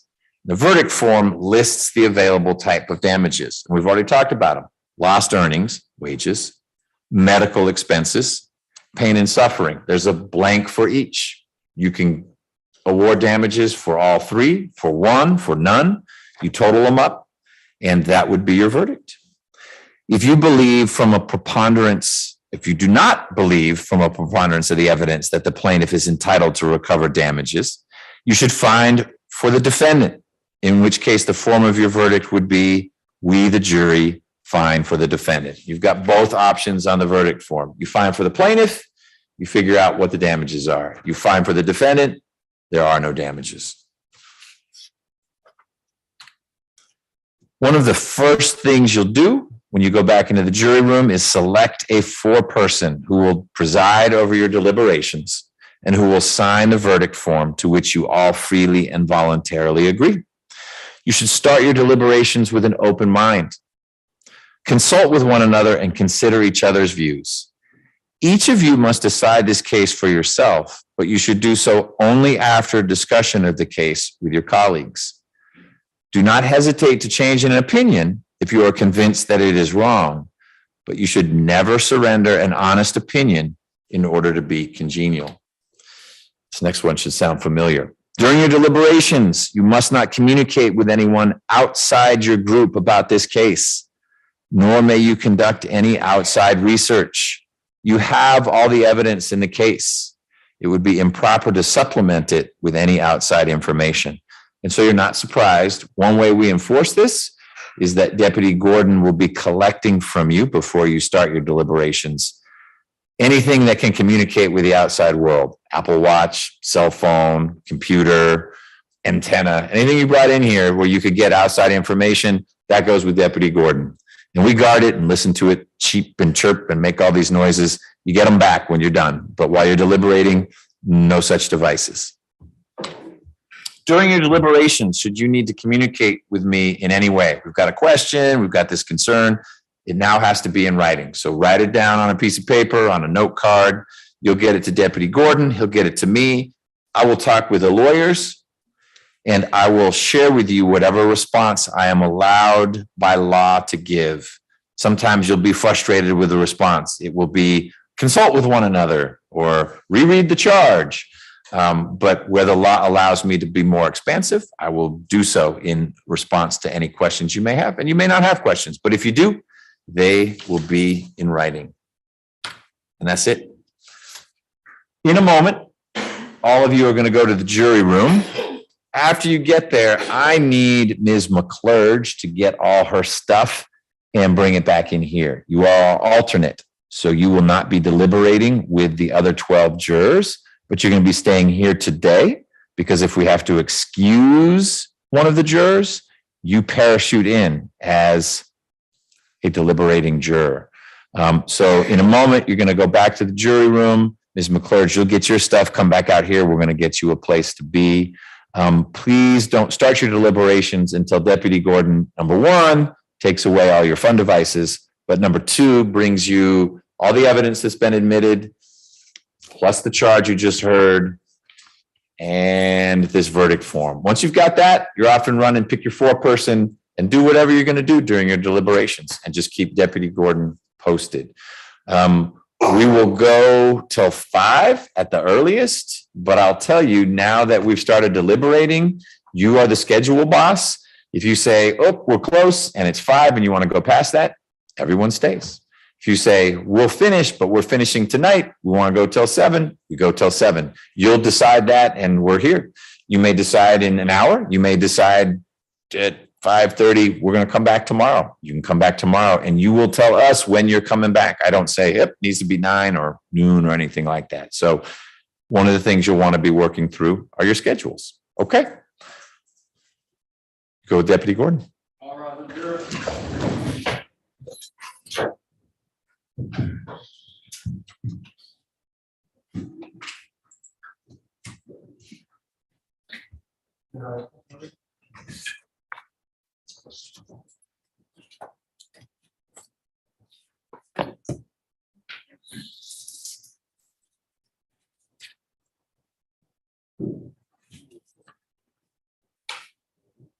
That was fast. That's everything? Okay. Where are we going to put Ms. McClurg? I'll put it in shelter in place. Okay. There's actually another jury room. It says shelter in place. It's not like a little dungeon or anything. It's a whole nother jury room that I share with my colleague next door. That's going to be your space. We will not forget it. There's a restroom in there, so use the restroom. You can be at ease. Don't do any research because you're still in that protective bubble. If we need to release one of these jurors, you're going to go in there and join them.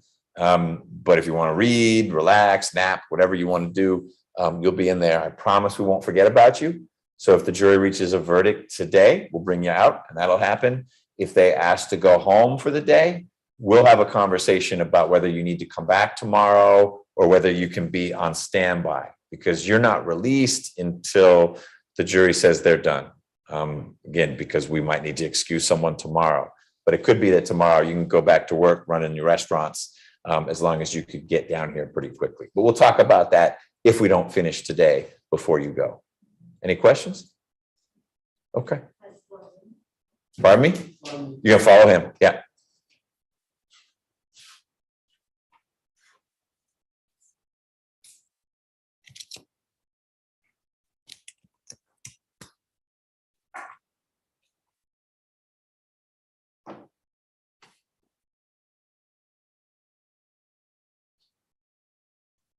All right, you all can be seated.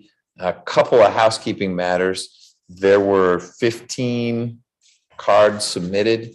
All of these will be made part of the record, whether they were asked or not. That way, if there is an appeal, you'll be able to make a record of, well, why wasn't this question asked or why was this asked? There'll be court exhibit 1, and I'll give them to Ms. Fulton in a moment. 2, it sounds like we're all set with the exhibits now. And so when Deputy Gordon comes back, unless there's an objection, he can take those plus the charge and the verdict form and the jury can get going. They'll be going around 2:40 is what my notes will say. Anything you want to get on the record at this point, Mr. Huntley? No. Mr. Williams? No. Mr. Ham? No, Your Honor. You all are welcome to stay in here. If you're not going to stay in here, you need to leave a phone number where I'm going to call one number for the defense, one number for plaintiff.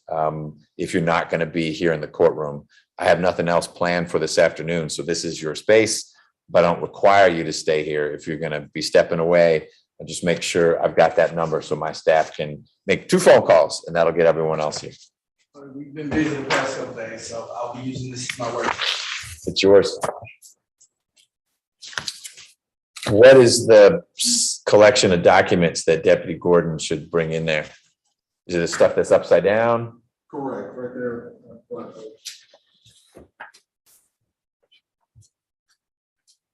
If you put that on top, that's everything.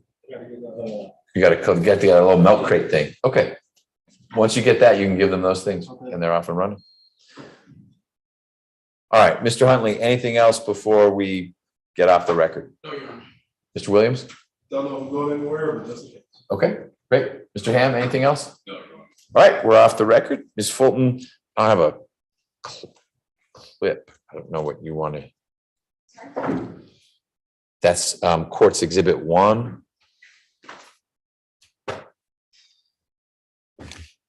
And I will come back out when Deputy Gordon says we've got something. That is, thank you. I'm doing this. Outside.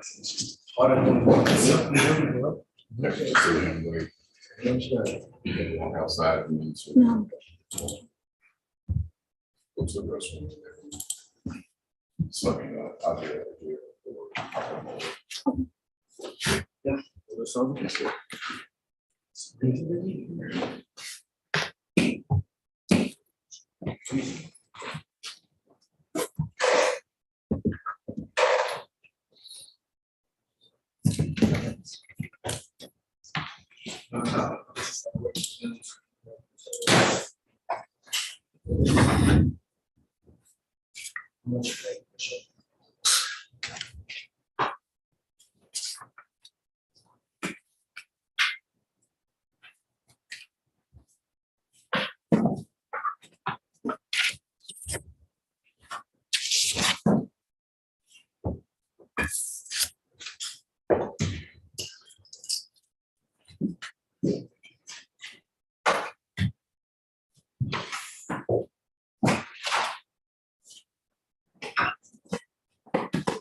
Oh, yeah, I heard about that.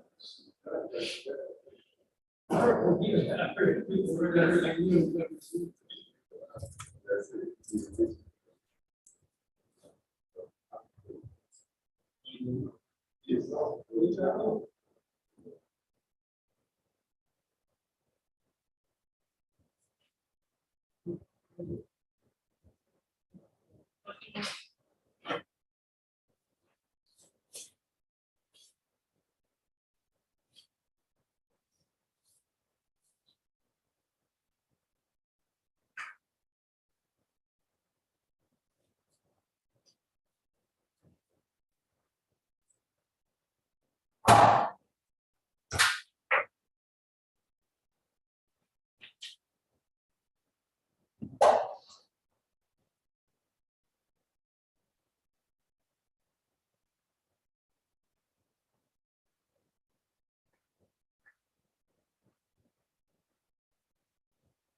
You bought this door.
Oh, do we know where the court reporter is? Just walked out.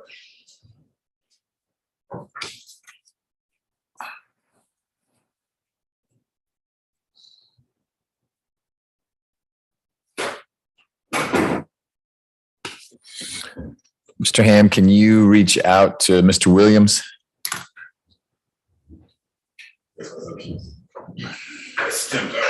Now I'll go grab Mr. Chia.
All right, Ms. Fulton, you ready? We've received a question from the jury. It reads, can pain and suffering award amounts include considerations of future/continued suffering? Can pain and suffering award amounts include considerations of future continued suffering? I think the answer is yes, and that's what I propose to write on the back of the card, but I want to get input from both sides. Mr. Huntley? I would agree, yes. Mr. Williams? Also agree. Mr. Ham? Yes, Your Honor, I agree as well. All right.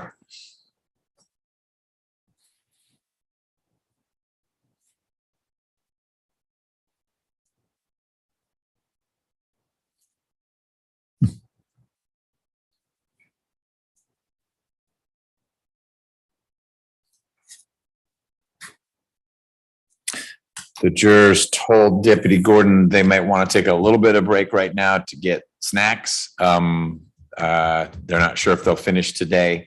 We're going to check in with them a little after 5 to see where they are. I don't know if this is going to break a log jam or create other issues. If you let them know, the answer's on the back.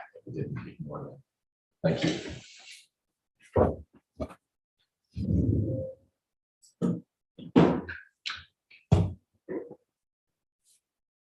All right, we will be at ease until next report.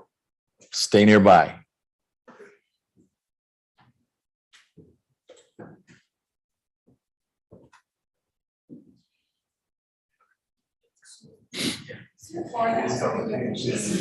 The 7th floor has the good vending machines. Yeah.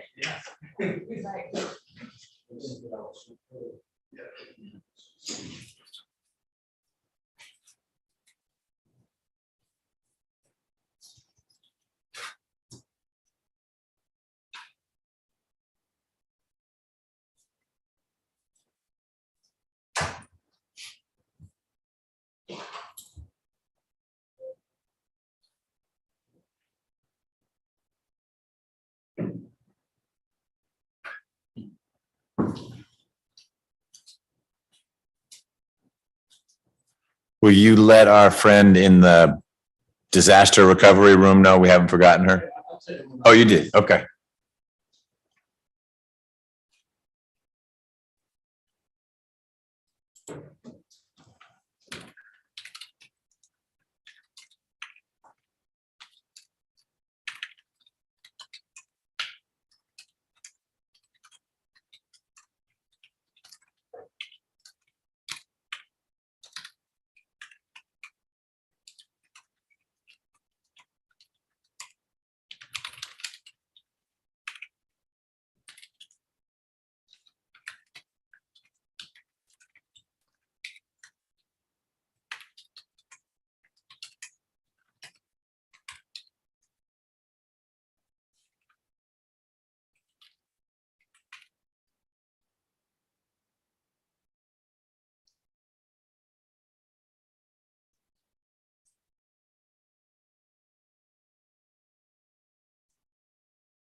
She's still alive?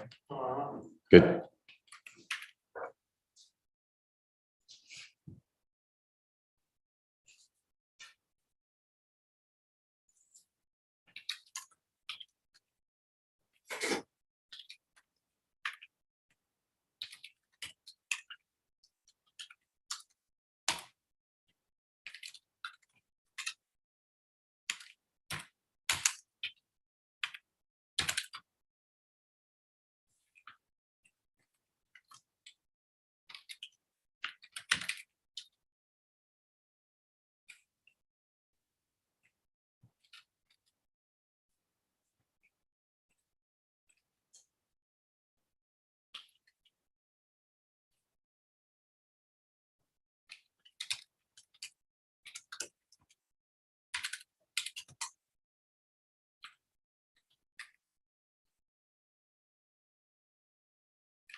Oh.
G Money. I'm G. You got it right now? Show you. Yeah. Okay. Work. You call that up there. I'm on my way to the next. Girl. Yeah, I'm get the clock. You like everything? Yeah, look good. I am. Oh,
yeah.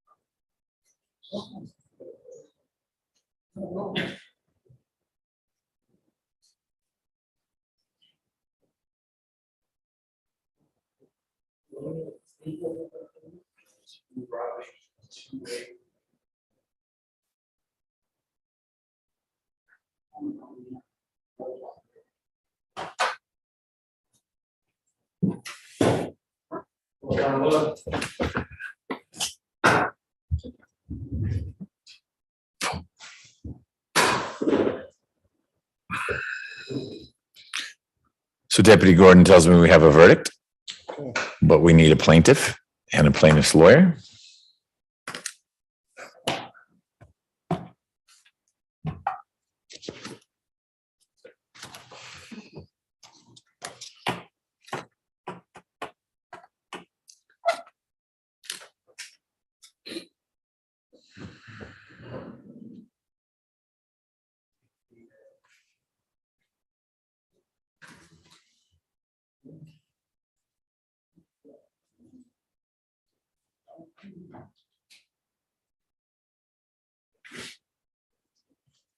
All right, Ms. Fulton, you ready? Let us get back on the record. It is 6. It's still Wednesday, the 22nd. Deputy Gordon has informed me that the jury has informed him that they reached a verdict. So I'll bring the jury in a moment. We can also bring Ms. McClurge in once the jurors are in here. Anything that we need to cover, Mr. Huntley, before the jurors come in? No, Your Honor. Mr. Williams No, Your Honor. and Mr. Ham. No, Your Honor. Let's bring them in, please.